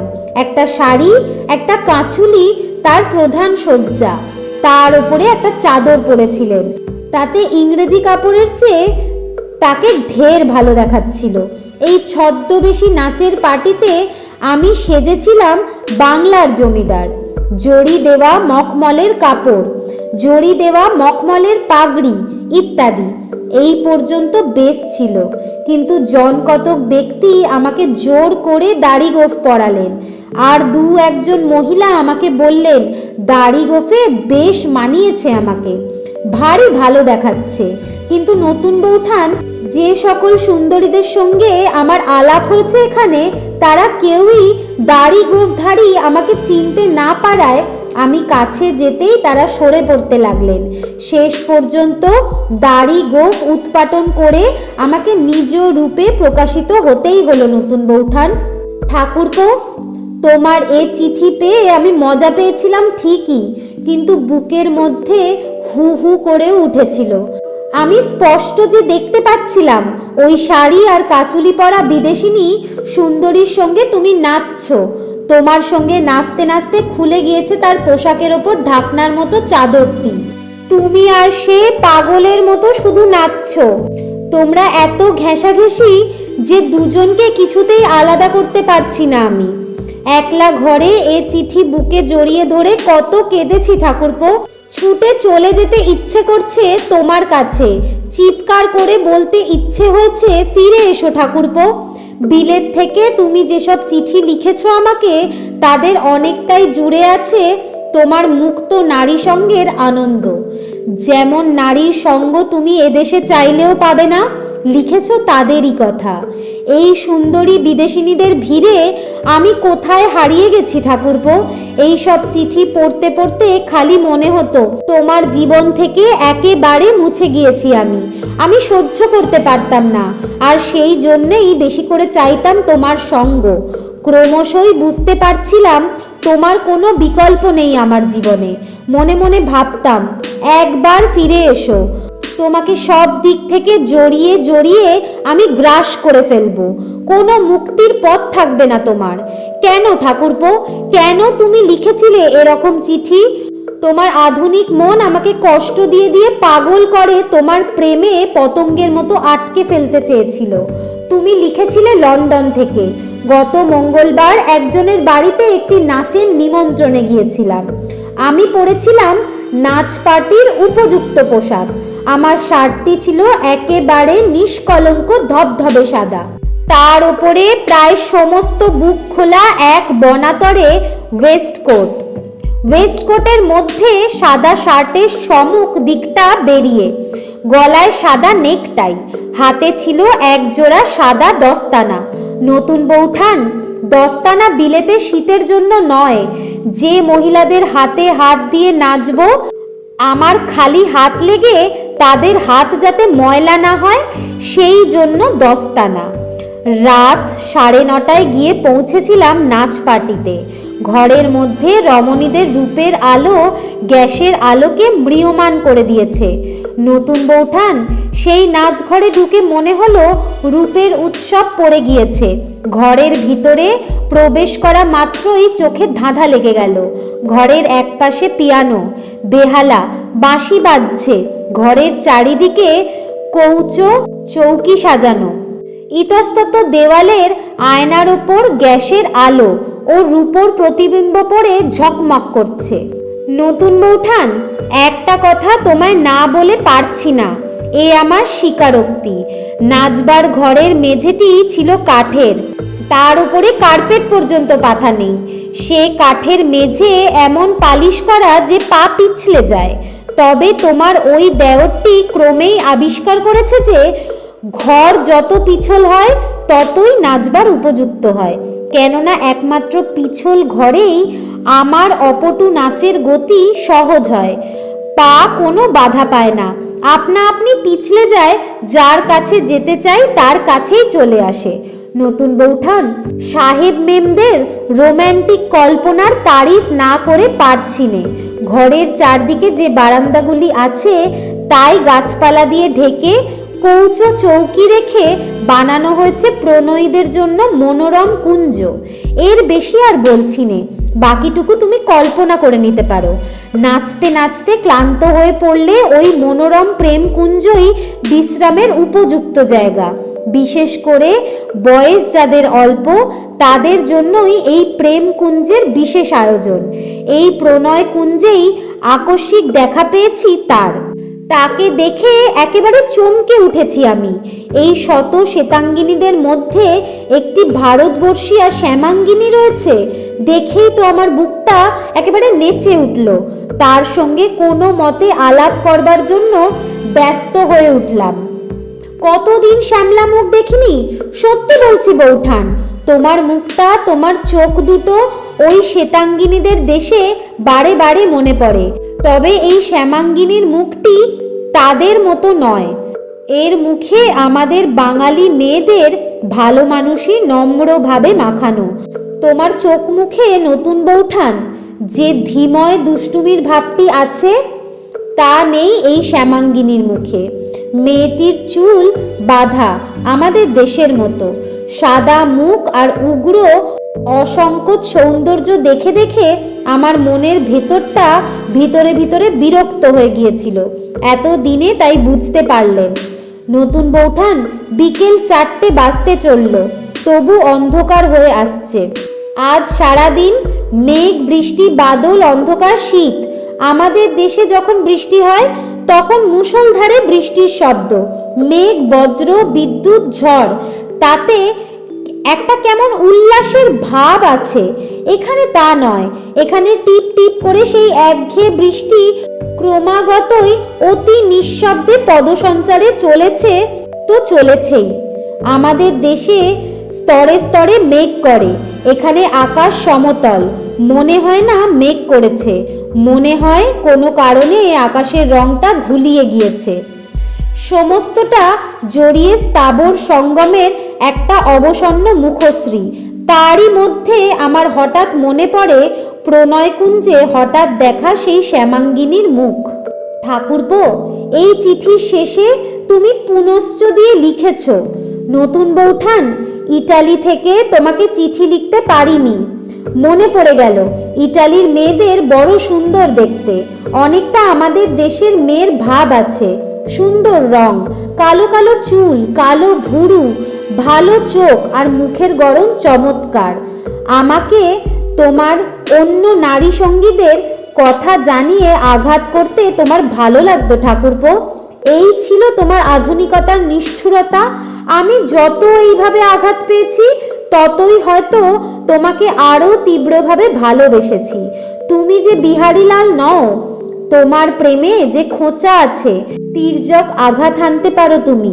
এসব যত জেনেছি ততই যেন আরো জানবার জন্য মন আমার তৃষ্ণার্ত হয়েছিল। বিহারীলালকে আসন উপহার দেওয়ার পর তিনি লিখেছিলেন, তোমার আসনখানি আদরে আদরে আনি, রেখেছি যতন করে, চিরদিন রাখিব। ঠাকুরপো, তোমার কাছ থেকে ছোট ছোট আঘাত পেতে পেতে বিহারীলালের গদগদ সমর্পণের ভাবটিকে আমার ক্রমে সেকেলে লাগছিল। এ কথা অকপটে স্বীকার করছি। কিন্তু তুমি যখন সুদূর বিলেত থেকে বিদেশিনীদের রূপের কথা লিখতে, তখন আমার বুকের মধ্যে ঈর্ষার যন্ত্রণাও অনুভব করেছি। কি যে ভয় করতো আমার। তুমি যদি আর আমার না থাকো, কি নিয়ে থাকবো আমি ঠাকুরপো? ঠাকুরপো, একলা থাকতে থাকতে আর নানা রকম গঞ্জনা শুনতে শুনতে এক সময় ভাবতে শুরু করেছিলুম, এই রকমই মেয়ে মানুষদের জীবন। তোমার নতুন দাদা মাঝে মধ্যে আমায় ঘোড়ায় চড়িয়ে গড়ের মাঠে নিয়ে যেতেন বটে, তবে সেটা ছিল তার বড় মানুষই খেয়াল। আমার মনের খবর, আমার গভীর কিছু চাহিদার খবর তিনি রাখতেন বলে মনে হয় না। তুমি যেই বিলেত থেকে ফিরে এলে ঠাকুরপো, অন্য সুর বাজলো আমার জীবনে। কেন যে তুমি আমার জীবনে এইভাবে উজানের মতো এসেছিলে?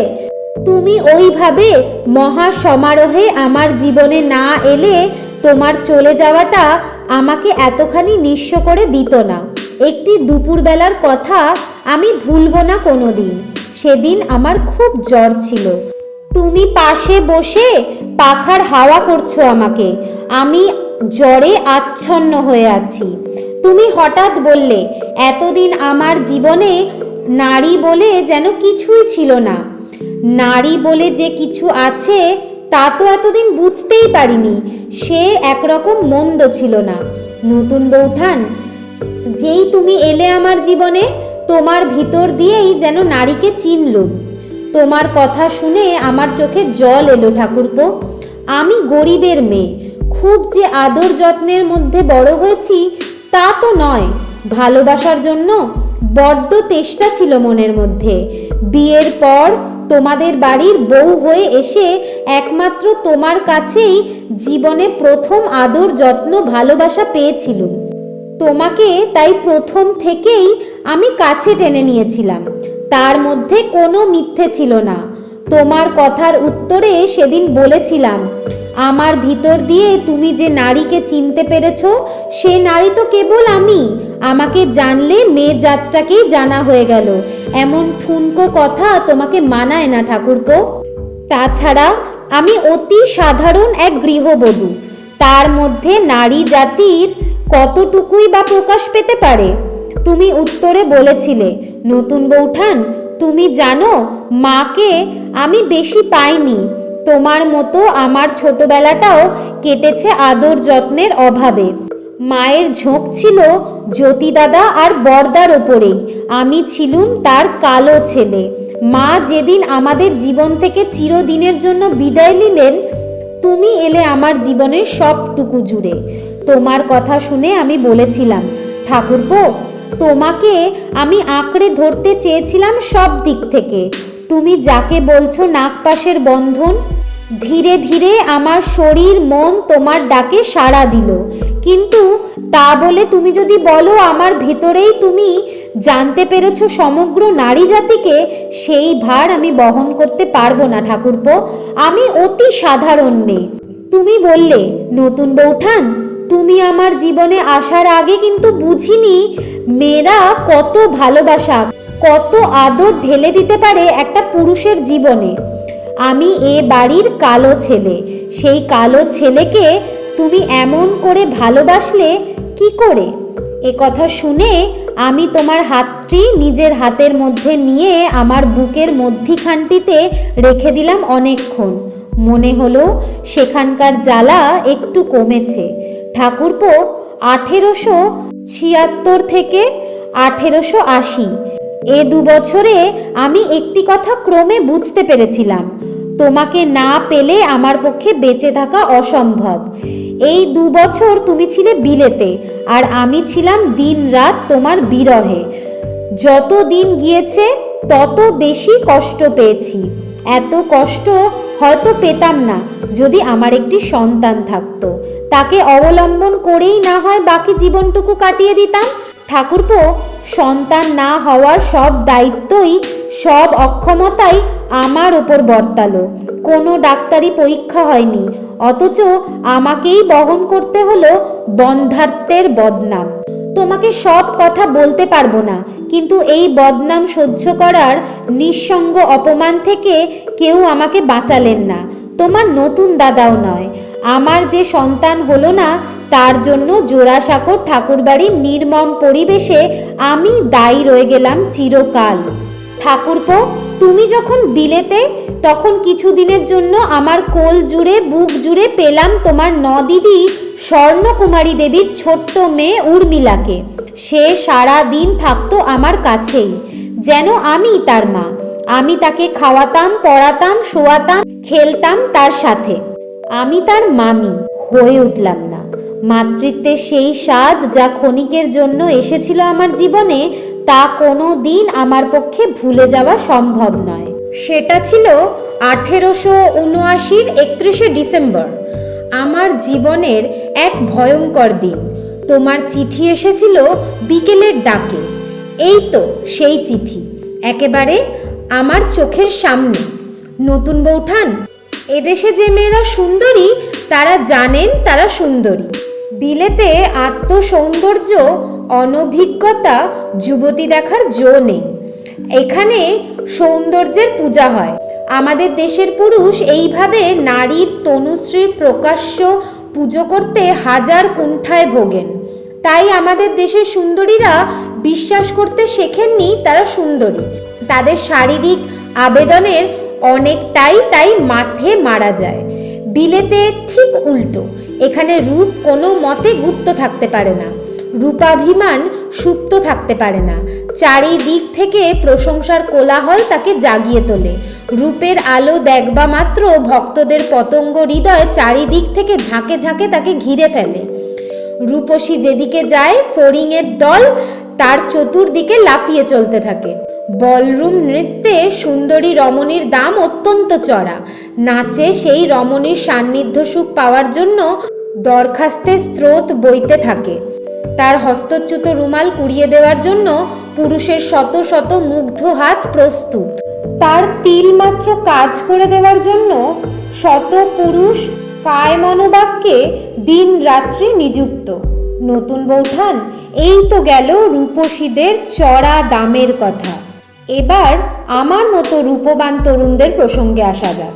বলরুম নৃত্যে তোমার এই দেওরটিরও যথোচিত আদর আছে। আমি এখানকার কিছু কিছু ড্রয়িং রুমের ডার্লিং হয়ে উঠেছি। এই কথা বললে খুব একটা মিথ্যে বলা হবে না। তবে এ কথা বলছি না, যুবতীরা ইতিমধ্যে আমাকে তাদের আদর দিয়ে অনর্থ করে তুলেছে।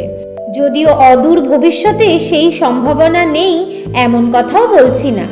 নতুন বৌঠান, আমি নিশ্চিত এ কথা শুনে তোমার এখানে আসতে অত্যন্ত লোভ হবে। তোমার মতো শ্যামল সুন্দরী বিলেতের মতো রূপমুগ্ধ দেশে এলে এখানকার হৃদয় রাজ্যে এত ভাঙচুর লোকসান হতে পারে যে সে একটা নিদারুণ করুণ রসদীপ্যক ব্যাপার হয়ে উঠবে। হে আমার বউ ঠাকুরুন, এ দেশে এমতাবস্থায় তোমার হৃদয়টিকেও যে খরচের খাতায় লিখতে হবে। এদেশে এলেই বুঝবে এখানে রূপের মতো সুপারিশপত্র আর নেই। আমাদের দেশের রূপবতীদের ভাগ্য নিতান্তই মন্দ। তাদের রূপ অন্দরমহলের চৌহদ্দি পেরোতে পারে না। বাইরের জগতে সেই রূপের কোনো অধিকার নেই, আধিপত্য নেই। এবার এ দেশে আমার অবস্থার একটু বিশদ বিবরণে আসা যাক। বিলেতে আমার বিশেষ ভাব হয়েছে 2 সুদর্শন মিসের সঙ্গে একটি নিমন্ত্রণ সভায়। এই 2 রূপসী শ্রেষ্ঠ মিস কেমন চুপচাপ গম্ভীর হয়েছিল। ছোট মিস দেওয়ালের কাছে এক চৌকি অধিকার করলেন। এদের এই গাম্ভীর্যের কারণ হয়তো এই যে আমি ছাড়া ঘরে আর কোনো যুবক ছিল না। তরুণ নেত্র তাদের রূপ ও সাজসজ্জা যেমন উপভোগ করতে পারে, এমন তো আর চশমা চক্ষু পারে না। যাই হোক, আমি যতদূর সম্ভব মিস দ্বয়কে আমোদে রাখবার জন্য নিজেকে নিযুক্ত করলাম। কিন্তু দুর্ভাগ্যক্রমে আমি কথোপকথন শাস্ত্রে তেমন বিচক্ষণ নই। এখানে যাকে উজ্জ্বল ব্যক্তিত্ব বলে তাও নই। অনর্গল গল্প হাসি আসে না। আকারে ইঙ্গিতে কথার আভাসে আমি রূপসীকে জানিয়ে দিতে পারি না যে আমার চকর নেত্র তার রূপের জ্যোৎস্না ও আমার কর্ণচাতক তার বাক্যধারা পান করে স্বর্গসুখ ভোগ করছে। তাই মিস দ্বয়কে একটি গান গেয়ে শোনালাম। আমার গান দুই মিস দ্বয়েরই ভালো লাগলো বলেই মনে হলো। ছোট মিস আমাকে গানটি ইংরাজিতে অনুবাদ করে বলতে অনুরোধ করলেন। আমি অনুবাদ করলাম। বৌঠাকুরন, গানটি হলো প্রেমের কথা আর বলো না। ঠাকুরপো, তোমার এই দীর্ঘ চিঠিটি পড়তে পড়তে আমি অন্যমনস্ক হয়ে পড়েছিলাম। মনে হচ্ছিল তুমি যেন আমার আর সেই চেনা মানুষটি নও। বিলেত তোমাকে অনেক বদলে দিয়েছে। এ দেশে ফিরে এসে তোমার এই নতুন বৌঠানকে আর ভালো লাগবে না। এক পাগল হাওয়ার বাদল দিনে তুমি আমার চোখের দিকে তাকিয়ে বলেছিলে, ঠাকুরপো, আমার চোখের চাওয়ায় হাওয়া দোলায় তোমার মন। বলেছিলে আমি আছি বলে তোমার ভাষায় লাগে সুরের আবরণ। বলেছিলে আমার ছোঁয়ায় তোমার হৃদগগনে দেখা দেয় সোনার মেঘের খেলা। নীল নয়নাদের দেশ থেকে ফিরে বাংলার এই কালো মেয়ের চোখের চাওয়ায় শরীর স্পর্শে আর কি কিছু পাবে তুমি? এই সব কথা ভাবতে ভাবতে আমি অন্যমনস্ক হয়ে পড়েছিলাম। ছোট্ট উর্মিলা যে কখন আমার চোখের আড়ালে চলে গেছে খেয়াল করিনি। সে নড়বড়ে পায়ে ছাতের পেছনে লোহার ঘোরানো সিঁড়ি দিয়ে নিচে যাচ্ছিল। তাল সামলাতে পারল না, পড়ে গেল গড়াতে গড়াতে। মাথায় লাগলো আঘাত। হঠাৎ নিচে কাজের লোকদের চেঁচামেচিতে আমার ঘোর ভাঙল। আমি দৌড়ে নিচে গেলাম। উর্মিলা ততক্ষণে নিথর হয়ে গেছে। তার প্রাণটুকু বেরোতে বেশি সময় লাগেনি। সেই থেকে নিজের কাছে বড় অপরাধী হয়ে আছি। দায়ী করেছি নিজেকে। আমার পাপের জন্য কি মরতে হলো উর্মিকে? ঠাকুরপো, তোমার প্রতি আমার এই প্রেম এ অন্যায়, অন্যায়। একদিন উর্মিকে মরতে হলো, আজ আমাকে মরতে হচ্ছে। হয়তো তুমিও কষ্ট পাবে, তছনছ হবে আজীবন। আমার প্রাণের রবি। বেলা পড়ে আছে, বিকেল গড়িয়ে যাচ্ছে সন্ধ্যের দিকে। আমার জীবনের শেষ সূর্যাস্ত, শেষ সন্ধে। সেই সকাল থেকে লিখছি। মনের মধ্যে ক্রমশ জমে উঠছে মেঘ। স্মৃতির বিদ্যুৎ চমকে উঠছে ঝোড়ো বাতাস। মনে পড়ছে 2 বছর পরে ফিরে এলে তুমি বিলেত থেকে। শেষ হলো আমার বিরহের বেলা। আকাশ কুসুম চয়ন। জোয়ার এলো আমার জীবনে, তোমাকে ফিরে পাওয়ার আনন্দের জোয়ার। তুমিও যেন গানে সুরে কবিতায় প্রেমের উজান হয়ে ফিরে এলে। আমরা আমাদের প্রাণের খুশি কিছুতেই চেপে রাখতে পারিনি। প্রকাশ ঘটল তার আকাশে বাতাসে, লতায় পাতায়, দিনের আলোয় রাতের অন্ধকারে। জোড়াসাঁকোর ঠাকুরবাড়ি হঠাৎ উপচে পড়ল তোমার আমার প্রাণের সুন্দনে। তুমি তখন 19, আমি 21। ঠাকুরপো, শুধু তুমি তো ফিরে এলে না, আমার মনে হলো তুমি আমার জীবনে ফিরিয়ে আনলে সেই চাঁদ, সেই ছাদ, সেই দক্ষিণে বাতাস। তুমি লিখতে লাগলে রোজ নতুন নতুন গান আমারই জন্যে, আমারই প্রেরণায়। দুপুরবেলা আমার পাশে খাটে বসে বসে কত কবিতা লিখতে তুমি। ছবির মতো ভেসে উঠছে সেই সব স্মৃতি। মনের মধ্যে ক্রমেই ঘন হচ্ছে মন কেমনের বাদল। ওই ঘন মেঘ আমাকে মনে করিয়ে দিচ্ছে অন্য কথা। তোমার ফিরে আসার পর গড়ে উঠল তোমার আমার এক গাঢ় গহন গোপন ভুবন। সেই পৃথিবী শুধু তোমার আমার, আর কেউ নেই সেখানে, কারোর প্রবেশাধিকারই নেই। তোমার আমার প্রেমের প্রথম প্রকাশ ঘটল একটি বাগানের মধ্যে। সেই বাগানের গাছে গাছে ফুটে উঠল আমাদের ভালোবাসা। ফুলে ফুলে রঙিন হয়ে থাকলো আমাদের প্রাণের বাসনা। তুমি সেই বাগানের নাম দিলে নন্দনকানন। আমার ঘরের সামনে ছোট্ট ছাদটিতে দুজনে মিলে তৈরি করলাম সেই বাগান। আমরা দুজনে কত সন্ধে রাত কাটিয়েছি সেই নন্দনকাননে। দিনের শেষ সেখানে যেতাম গা ধুয়ে প্রসাধন শেষ করে তোমার গান শোনার জন্য তৈরি হয়ে। সেখানে পাততাম মাদুর, মাদুরের ওপর তাকিয়া। খোপায় লাগাতাম বেল ফুলের মালা, বেঁধে দিতাম তোমার কবজিতে বেল ফুলের রাখি। আর বেল ফুলের একটি গোড়ে মালা ভিজে রুমাল দিয়ে ঢেকে রাখতাম রূপোর রেকাবিতে। যেদিন হতো পূর্ণিমা সেদিন যে কি রূপ খুলতো এই পরিবেশের, সব মনে পড়ছে আমার। দক্ষিণের আকাশ থেকে উড়ে আসতো হু হু বাতাস। হঠাৎ গান গাইতে গাইতে তোমার আবির্ভাব হতো, যেন দেবদূত। তোমার সেই গান ছড়িয়ে পড়তো আকাশ ভরে, তারায় তারায়। একদিন হঠাৎ তুমি বললে, নতুন বৌঠান, শুধু গান শুনলেই হবে না গো, গলা মেলাও আমার সঙ্গে। আমি পড়ে গেলাম মহা বিপদে। সংকোচ গলা চেপে ধরলো আমার। বললাম, ঠাকুরপো, এ তোমার অন্যায় অনুরোধ। তোমার কণ্ঠের সঙ্গে কণ্ঠ মেলানোর কণ্ঠ কোথায় আমার? তুমি বললে, নতুন বৌঠান, ভেবো না, তোমার গান আমি লুকিয়ে চুরিয়ে শুনিনি। একটা কথা তোমাকে জানাই বৌঠান, আমার গান তোমার মতো করে পৃথিবীর আর কোনো মেয়ে গাইতে পারে না। সুর যে তোমার রক্তে। তুমি সুর পেয়েছো জন্মসূত্রে। তোমার ঠাকুরদা জগমোহন গঙ্গোপাধ্যায় রাগ সঙ্গীতের সাধক। তোমার কণ্ঠে উপচে পড়ছে সুর, কণ্ঠ মেলাও আমার সঙ্গে। জোড়াসাঁকোর ঠাকুর বাড়িতে শুরু হোক সঙ্গীত চর্চার নতুন যুগ। ঠাকুরপো, একমাত্র তোমারই জন্যে আমি গেয়েছি। গেয়েছিল আমার প্রেম, আমার আদর, আমার প্রাণে যতটুকু সুর ছিল সব দিয়েছিলাম তোমাকেই। সেই গান কত দিন হলো বন্ধ হয়ে গেছে, ঝরে গেছে নন্দনকাননের প্রাণ। অথচ একদিন আমার গান শেষ হতেই তুমি আমার হাত দুটি ঘনভাবে ধরলে তোমার হাতের মধ্যে, তোমার বুকের ওপর, যেন তোমার প্রাণের ওপর রাখলে আমার হাত।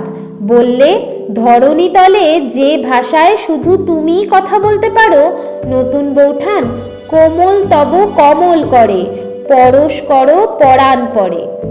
মন জুড়ে মন কেমনের মেঘের মধ্যে আবার চমকে উঠল বিদ্যুৎ।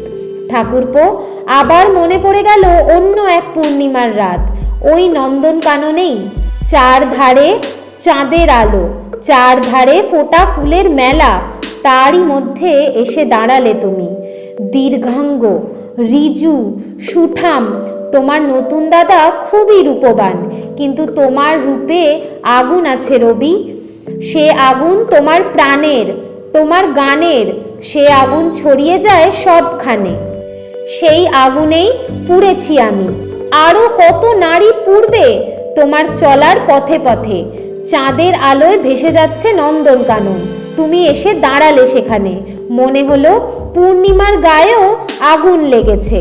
সেই আগুন আমার চোখে চোখ রাখলো, সেই আগুন আমার কাঁধে হাত রাখলো, সেই আগুন তার বুকের মধ্যে আমাকে বলল, নতুন বৌঠান, তোমাকে আমার হৃদয় কথা জানিয়ে একটি গান লিখেছি আজ।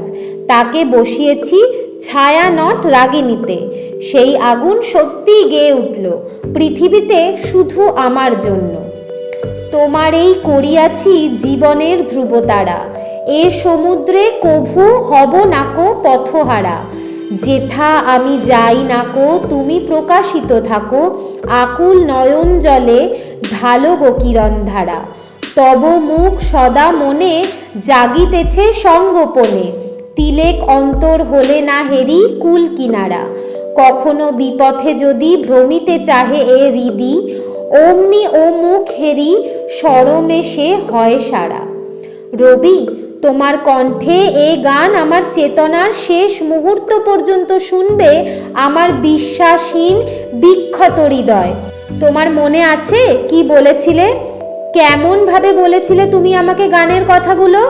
আমি তোমার চোখের দিকে তাকিয়ে তোমার বুকের ওপর মাথা রেখে তোমার আগুনে পুড়তে পুড়তে বিশ্বাস করেছিলাম রবি, আমি সত্যিই তো তোমার জীবনের ধ্রুবতারা। আর কোনো পথ তোমাকে ডাকবে না, ডাকলেও সাড়া পাবে না তোমার জীবন সমুদ্রে। আমাকে তুমি হারাবো না কোনো দিন।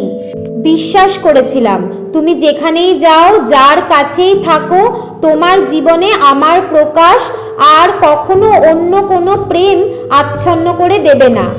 বিশ্বাস করেছিলাম ঠাকুরপো, তুমি বোঝো আমার দহন, আমার কান্নার মর্যাদা আছে একমাত্র তোমার প্রেমে। আমার নয়ন জলেই আলো সত্যি তুমি বুঝি দেখতে পাও। ঠাকুরপো আমার সহজ সরল ভালোবাসা বিশ্বাস করেছিল আমি তোমার জীবন থেকে যদি মুহূর্তের জন্য সরে যাই, জীবন সমুদ্রে হারিয়ে ফেলবে তুমি কুল কিনারা। আমার মুখ সর্বদা জেগে আছে সঙ্গোপনে তোমার মনের মধ্যে, যেখানে অন্য কোনো মুখ যদি হঠাৎ দেখা দেয় তুমি লজ্জায় মরে যাবে ঠাকুরপো। এই কথা বিশ্বাস করেছিলাম আমি কেমন করে বিশ্বাস করব বলো? মাত্র কমাসের মধ্যে তুমি বদলে যাবে এতটা? লিখতে পারবে, হেথা হতে যাও পুরাতন, হেথায় নতুন খেলা আরম্ভ হয়েছে। আমার হৃদয় শুধু বলছে অসম্ভব, এ অসম্ভব। ঠাকুরপো আজও তো শ্রাবণের মেঘ কালো হয়ে নামে বনের মাথায়, আজও তো খড় বিদ্যুৎ খনাক্ষণ করে রাতের বক্ষ, আজও তো বুকের মধ্যে শুনতে পাই বারুণী নদীর তরল রব, শুনতে পাই রিমঝিম ঘন বর্ষণে সমস্ত প্রকৃতি জুড়ে কাজরি গাথা। আজও তো তোমার বাহুতে মাথা রেখে তোমার সঙ্গে আবার দেহে মনে এক হয়ে যেতে ইচ্ছে হয় গো ঠাকুরপো। তবু আমার টুকরো টুকরো হৃদয় শুধু বলছে অসম্ভব, এ অসম্ভব। ঠাকুরপো কেন এমন হলো? কেন তুমি কথা রাখলে না? আমি যে তোমাকে বড্ড বিশ্বাস করেছিলাম রবি, প্রাণের রবি। তুমি ফিরে এলে বিলেত থেকে, ঠাকুর বাড়িতে এলো গান বাজনার আনন্দে সৃজনের মননের নতুন যুগ। 1882 মধ্যে সত্যি ঠাকুর বাড়িতে ঘটল সংস্কৃতির নবজাগরণ। আর তোমার প্রেমের প্রেরণায় সেই সমারোহের কেন্দ্রে সরে এলাম আমি, শ্যাম গাঙ্গুলির 3 নম্বর মেয়ে, যার না আছে শিক্ষার গৌরব, না আছে রূপের জৌলুস। রবি তুমি আমাকে ভালোবাসলে বলেই তো তোমার হাত ধরে আমি দাঁড়ালাম সেই নবজাগরণের প্রাণ দুহিতা হয়ে। তোমার সুরে গানে কবিতায় নাটকে হইচই ফেলে দিলে তুমি। তোমার প্রাণের বন্যায় ভেসে গেল যেন সারা বাংলাদেশ। আর আমি তোমার অলৌকিক সৃজন স্রোতে জলকন্যার মতো ভাসতে লাগলাম। মনে হলো সবাইকে বলি দুও দুও দুও। তুমি একদিন বাড়ির থিয়েটার মঞ্চের পর্দার আড়ালে আমার কানের লতিতে ছোট্ট কামড় বসিয়ে বললে, নতুন বৌঠান তুমি আজ থেকে বঙ্গ মজলিসের মোক্ষ রানী, এ তোমার পাকা আসন, জেনে রেখো। এতদিন যিনি কেন্দ্রে ছিলেন, যিনি তার বিলিতি শিক্ষা দীক্ষার গৌরবে ভেবেছিলেন তারই পাকা আসন, তিনি মেজ বৌঠাকুরন। ঠাকুরপো যেদিন জ্ঞানদানন্দিনীর চোখে দেখলাম আগুন, রাগ অভিমান ঈর্ষার আগুন, সে আগুন ক্ষণে ক্ষণে বর্ষিত হতে লাগলো আমারই ওপর। সেদিন যে ভয় করেনি তা নয়, মনে হয়েছিল এ বাড়িতে যদি কেউ আমার সর্বনাশ চান তো তিনি। তবু তুমি ছিলে আমার একান্ত আশ্রয়, আমার পরম ভরসা।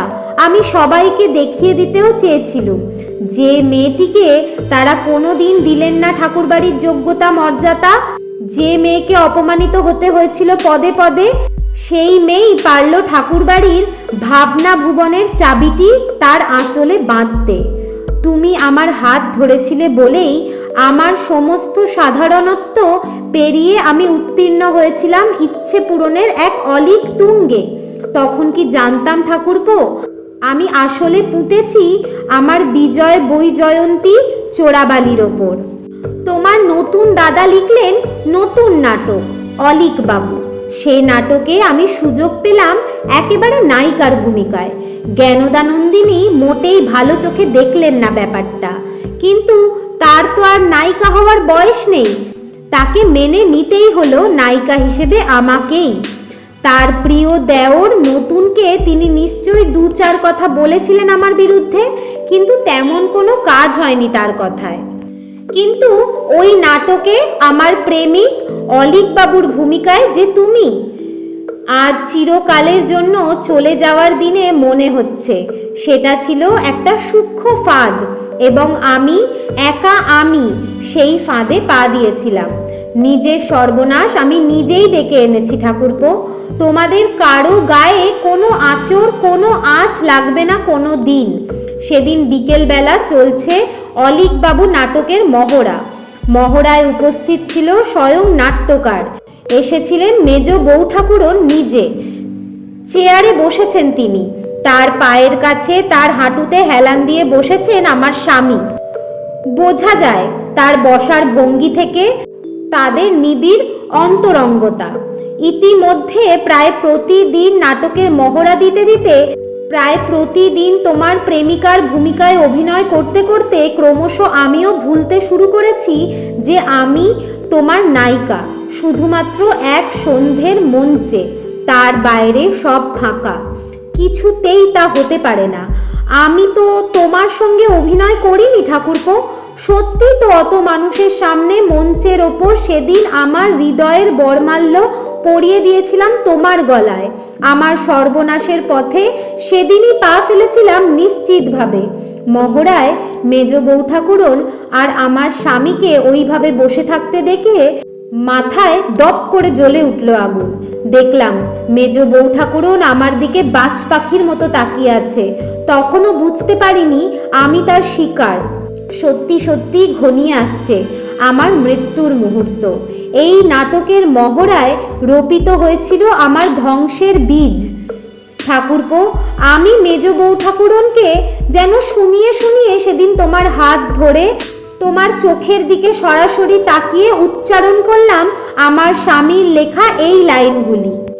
আমি জগতের সম্মুখে চন্দ্র সূর্যকে সাক্ষী করিয়ে মুক্ত কণ্ঠে বলিব, 1,00,000 বার বলিব, তুমিই আমার স্বামী। 100 বার বলিব, 1,000 বার বলিব, 1,00,000 বার বলিব, আমি তোমার স্ত্রী। অন্যদিনও মহড়ার সময় কতবার বলেছি এই লাইনগুলো, কিন্তু সেদিন বলেছিলাম এমন আকুলতার সঙ্গে যে তুমিও তাকিয়ে রইলে আমার দিকে।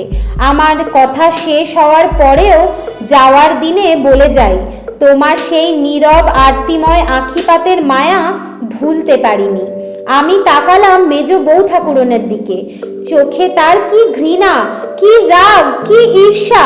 মনে হলো তুমি কি পারবে আমার হাত ধরে দাঁড়াতে এই ভয়ঙ্কর প্রতিকূলতার বিরুদ্ধে? সেই প্রথম ভয় দেখা দিল আমার মনে, মৃত্যু ভয়। মেজ বউ ঠাকুরন উঠে গেলেন মহড়া থেকে। কিছুক্ষণের মধ্যে চলে গেলেন তোমার নতুন দাদাও। কয়েকদিনের মধ্যেই বাবা মশাইয়ের কাছ থেকে আদেশ এলো তোমার মেজ দাদা সত্যেন্দ্রনাথ ঠাকুরের কাছ থেকেও। তোমাকে 2বার বিলেত যেতে হবে ব্যারিস্টার হওয়ার জন্য। আমি বুঝলাম মেজ বউ ঠাকুরনের অব্যর্থ চাল। আমার দাঁড়াবার কোনো জায়গা থাকলো না। বাবা মশাইয়ের আদেশ তো চাপা হুঙ্কার। রবি, তোমারই বা শক্তি কোথায় টু শব্দটি করার? ইতিমধ্যে ঠাকুর বাড়ির পরিবেশ দ্রুত বদলাতে লাগলো। গান বাজনার সমাবেশ সরে গেল মেজ বউ ঠাকুরনের বাড়িতে। তোমার নতুন দাদাকেও ধীরে ধীরে সরিয়ে নিলেন তিনি আমার কাছ থেকে, তার প্রশ্রয় ও আশ্রয়। থিয়েটারের জগতের দিকে পা বাড়ালেন জ্যোতিরিন্দ্রনাথ। তার ঘনিষ্ঠতা বাড়ল নতীদের সঙ্গে। ঠাকুর বাড়ির মেয়ে মহলে ব্যবহার আরো নিষ্ঠুর হয়ে উঠল। শুধু তোমার ভালোবাসার জোরে তোমাকে কাছে পাওয়ার আনন্দে আমি বেঁচে রইলাম। এই অবস্থায় তোমাকে 2বার বিলেত পাঠাবার কথা উঠল। এই তো ফিরল 2 বছর পর। কি কষ্ট পেয়েছি 2 বছর তোমাকে একবারও না দেখে। আবার বিচ্ছেদ, একাকিত্ব, মনের কষ্ট। বুঝলাম তোমাকে ছেড়ে থাকা আমার পক্ষে অসম্ভব। এই যন্ত্রণা আরও একবার সহ্য করার শক্তি আমার মধ্যে নেই। তোমাকে বললাম সে কথা, কত করে অনুরোধ করলাম। যেও না ঠাকুরপো, আমাকে ছেড়ে যেও না, বাঁচবো না আমি তোমাকে ছেড়ে। তবু তোমাকে নিয়ে তোমার জাহাজ ছাড়লো বিলেতের পথে। আমার রাগ হলো, আমার অভিমান হলো, অপমানিত মনে হলো। আমার মনে হলো তোমাকে ভালোবেসে কষ্ট পাওয়ার শক্তি আমার ফুরিয়ে গেছে। আমি আত্মহত্যার চেষ্টা করলাম, কিন্তু সে চেষ্টা আমার ব্যর্থ হলো। সবাইকার চাপা হাসি আর করুণার মধ্যে আমি ফিরে এলাম জীবনে।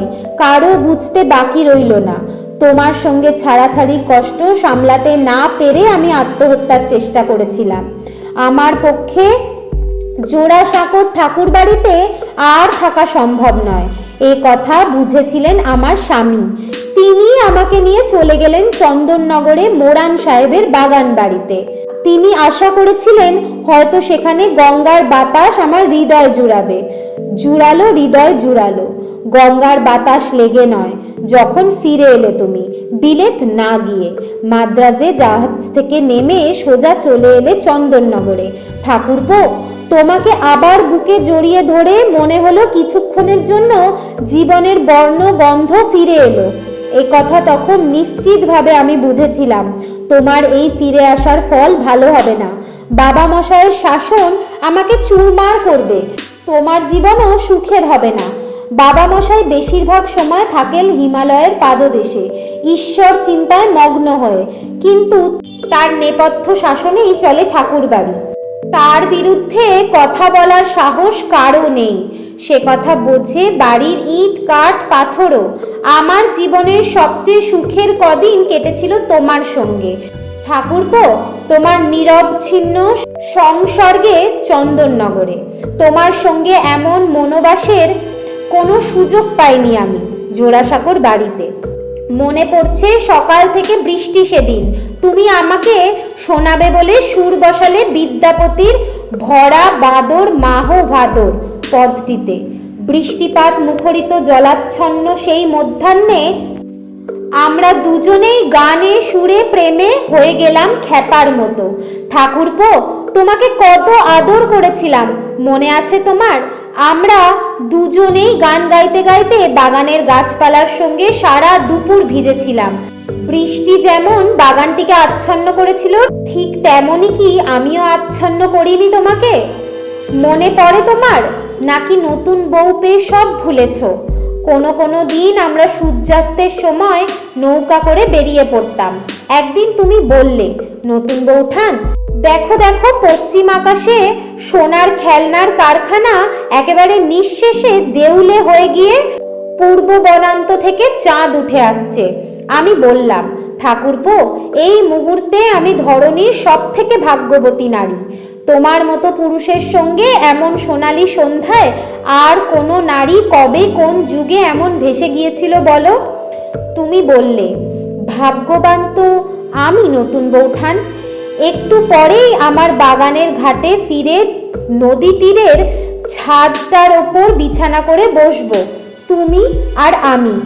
তখন জলস্থলে বিরাজ করবে শুভ্র শান্তি, নদীতে নৌকা প্রায় থাকবেই না, অন্ধকারে তীরের বনরেখা হয়ে উঠবে নিবিড়।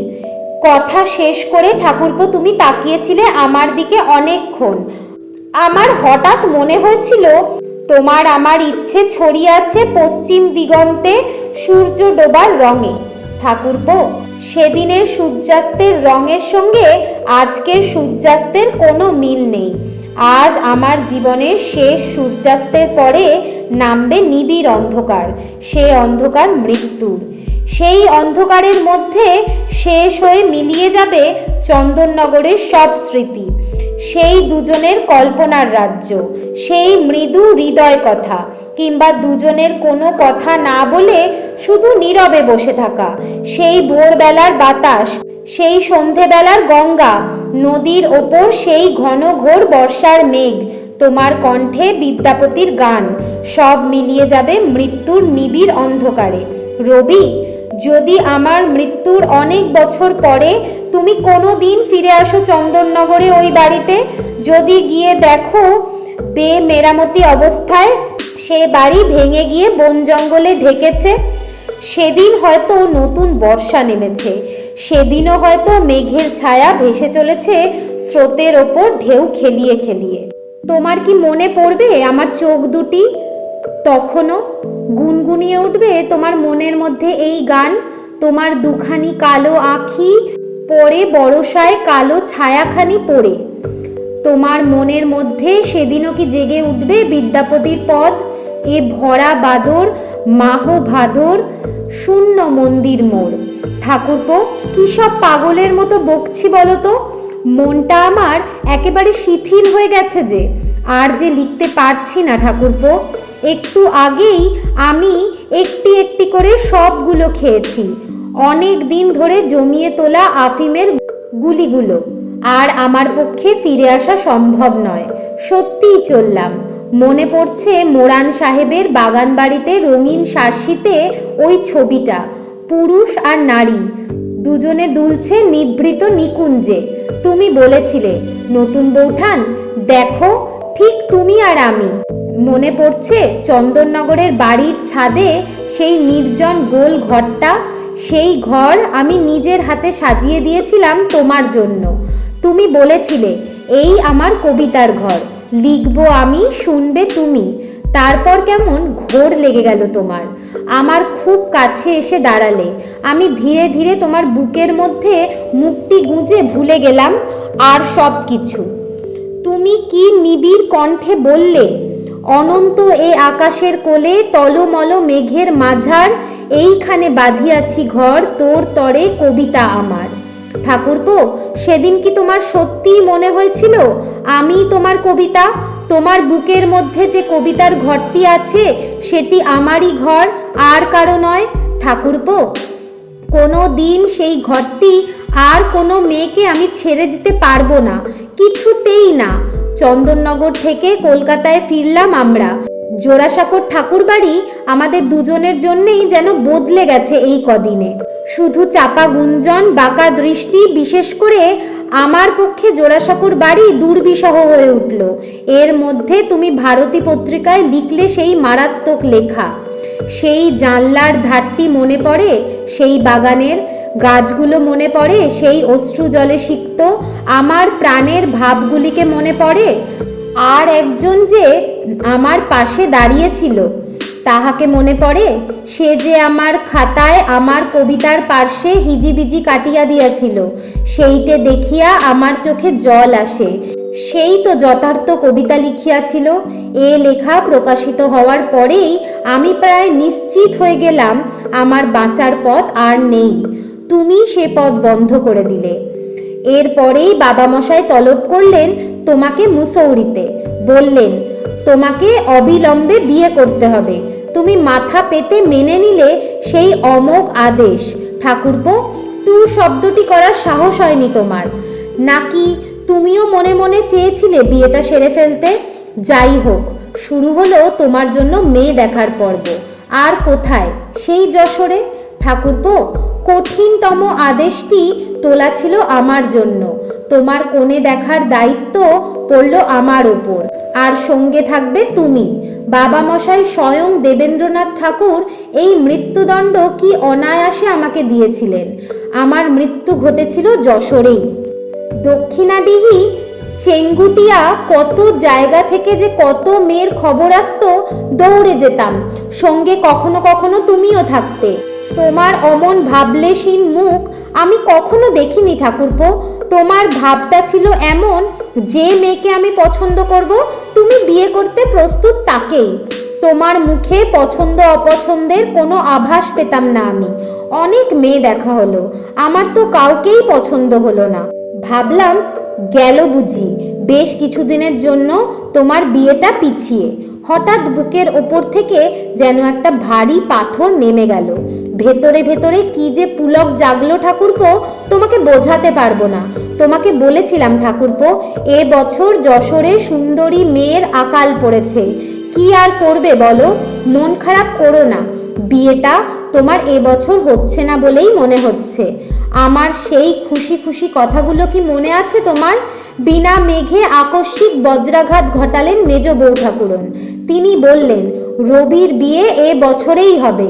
কাউকে না পেলে আমাদের কাছারির কর্মচারী বেনি রায়ের মেয়ে ভবতারিণীর সঙ্গে রবির বিয়ে দিয়ে দেব।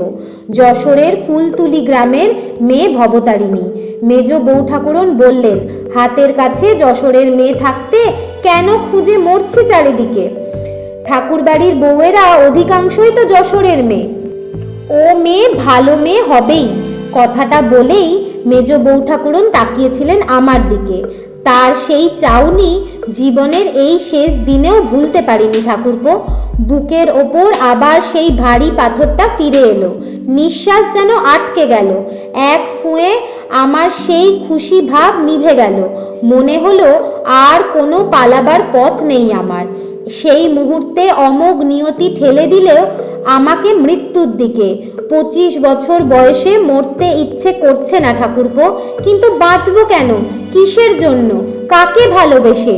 বেনি রায়ের 9 বছরের মেয়ের সঙ্গে তোমার বিয়ে ঠিক হতেই আমি দীর্ঘদিনের জন্য অসুস্থ হয়ে পড়লাম। ভগবত ডাক্তারের হাতে পড়ল আমার চিকিৎসার ভার। ডাক্তার ভাবল গোলমাল বুঝি সবটাই আমার শরীরের। কেন আমার শ্বাসকষ্ট? কেন আমার ক্রমশ রোগা আর দুর্বল হয়ে যাওয়া? কেন আমার খেতে ইচ্ছে করে না? কেন সবসময় বিষণ্ণতায় ভুগছি আমি? এই অসুস্থতার আসল কারণটা কোনো দিন ঠাউর করতে পারেননি ভগবত ডাক্তার। খালি ওষুধের পর ওষুধ লিখেছেন। কেউ জানতেও পারেননি আমি যে সেসব ওষুধ নর্দমায় ঢেলে দিয়েছি। আবার চোখের সামনে চলতে লাগলো তোমার বিয়ের আয়োজন। ঠাকুর বাড়ির আর সব মেয়ে বউদের সঙ্গে আমাকেও মিলতে হলো তোমার বিয়ের আয়োজনে। তোমার বউয়ের শাড়ি গয়না পছন্দের সময় আমাকে ডাকলেন মেজ বউ ঠাকুরন। আমি মরতে মরতে সব দায়িত্ব পালন করলাম। এরপর একদিন বিকেলবেলা তুমি এলে আমার ঘরে। যেমন এক সময় আসতে রোজ, আমাকে পড়ে শোনাতে নতুন কবিতা, গেয়ে শোনাতে তোমার নতুন গান। সেদিন বিকেলে একখানি চিঠি দিলে আমার হাতে। খুলে দেখি এক অভিনব নেমন্তন্নের চিঠি। তুমি নিজে লিখেছ, আগামী রবিবার 24শে অগ্রহায়ণ তারিখে শুভ দিনে শুভ লগ্নে আমার পরম আত্মীয় শ্রীমান রবীন্দ্রনাথ ঠাকুরের শুভ বিবাহ হইবে। আপনি তদুপলক্ষে বৈকালে উক্ত দিবসে 6 নং জোড়াসাঁকোস্থ দেবেন্দ্রনাথ ঠাকুরের ভবনে উপস্থিত থাকিয়া বিবাহাতি সন্দর্শন করিও আমাকে আত্মীয়বর্গকে বাধিত করিবে। ইতি অনুগত শ্রী রবীন্দ্রনাথ ঠাকুর। চিঠিটা প্রথমবার পড়ার পর আমার মাথা ঘুরতে লাগলো। আমি খাটের ওপর বসে পড়লাম। তারপর চোখে জল এলো। দ্বিতীয়বার পড়ার পর কিছুতেই কান্না সামলাতে পারিনি। সেই কান্না গভীর দুঃখের, তবু সেই কান্নাতে কোথায় যেন একটু ক্লান্ত আনন্দও মিশে গেল। বললাম, ঠাকুরপো, নিজের বিয়ে নিয়ে এমন নিদারুণ নিষ্ঠুর ঠাট্টা কেউ করতে পারে? তুমি খাটের কাছে এগিয়ে এলে, আমাকে টেনে নিলে তোমার বুকের মধ্যে। আমার নিঃশব্দ কান্নায় ভিজে গেল তোমার মুখ। তারপর কোনো কথা না বলে বেরিয়ে গেলে আমার ঘর থেকে। এরপর আর কোনো দিনই আমার ঘরে এলে না। তোমার বিয়ে হয়ে গেল 1883 9 ডিসেম্বর, আজ থেকে 4 মাস আগে। আমার প্রাণের ঠাকুরপো, তোমার নতুন বৌঠানের দিন ফুরলো। তার জীবনের শেষ দিন। আর তো সময় নেই আমার। মাথা ঘুরছে, চোখ বুজে আসছে, দৃষ্টি ক্রমেই ঝাপসা, আর বুকের ভেতরটা ঘামে ভিজে যাচ্ছে। হাত পা ঠান্ডা হয়ে এলো যে। আমি দরজা বন্ধ করে দিয়েছি। আমি টেবিলের ওপর সাজিয়ে রেখেছি আমার সেলাইয়ের বাক্সটি। আমি জানলার পাশে ফুল গাছের টবটিতে শেষবারের মতো জল দিয়েছি।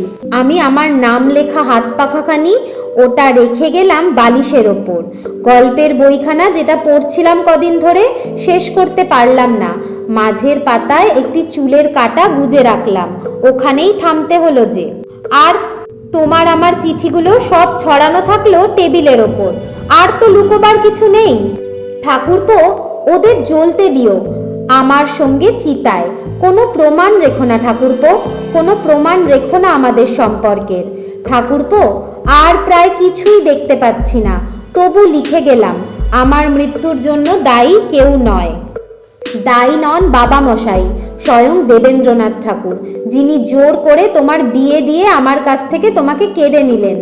দায়ী নন আমার মেজ্জা জ্ঞানদানন্দিনী, যিনি কোনো দিন আমাকে তোমার নতুন দাদার যোগ্য স্ত্রী ভাবতে পারলেন না, দিলেন না এতটুকু সম্মান। দায়ী নন তোমার নতুন দাদা জ্যোতিরিন্দ্রনাথ, যার জব্বার পকেটে আমি পেলাম এক বিখ্যাত নটির প্রেমপত্র। সেই প্রেমপত্রের নিচে কোনো নাম ছিল না। ঠাকুরপো, তুমিও নয় দায়ী, তোমার জীবনে শুরু হলো নতুন খেলা, জায়গা তো ছেড়ে দিতেই হবে পুরাতনকে। তুমি তো লিখেছ ঠাকুরপো, ঢাকো তবে ঢাকো মুখ, নিয়ে যাও দুঃখ সুখ, চেও না ফিরে ফিরে, হেথায় আলয় নাহি অনন্তের পানে চাহি, আধারে মিলাও ধীরে ধীরে। তাই হোক ঠাকুরপো, আধারেই মিলিয়ে যাব আমি, কিন্তু তুমি দায়ী নও কোনোভাবেই। ঠাকুরপো, আমার মৃত্যুর জন্য দায়ী আমার অমোঘ নির্বোধ নিয়তি, পাপ যাকে বিদ্ধ করে না, পুণ্য যাকে বদলাতে পারে না। আমাকে মনে রেখো রবি, এটুকু বলার স্পর্ধাও আমার নেই। আমার সব গেছে গো, সব গেছে রবি, শুধু ভালোবাসাটুকু যায়নি। আজও তোমাকে খুব ভালোবাসি, এইটুকু বিশ্বাস করো। তোমার নতুন বৌঠান।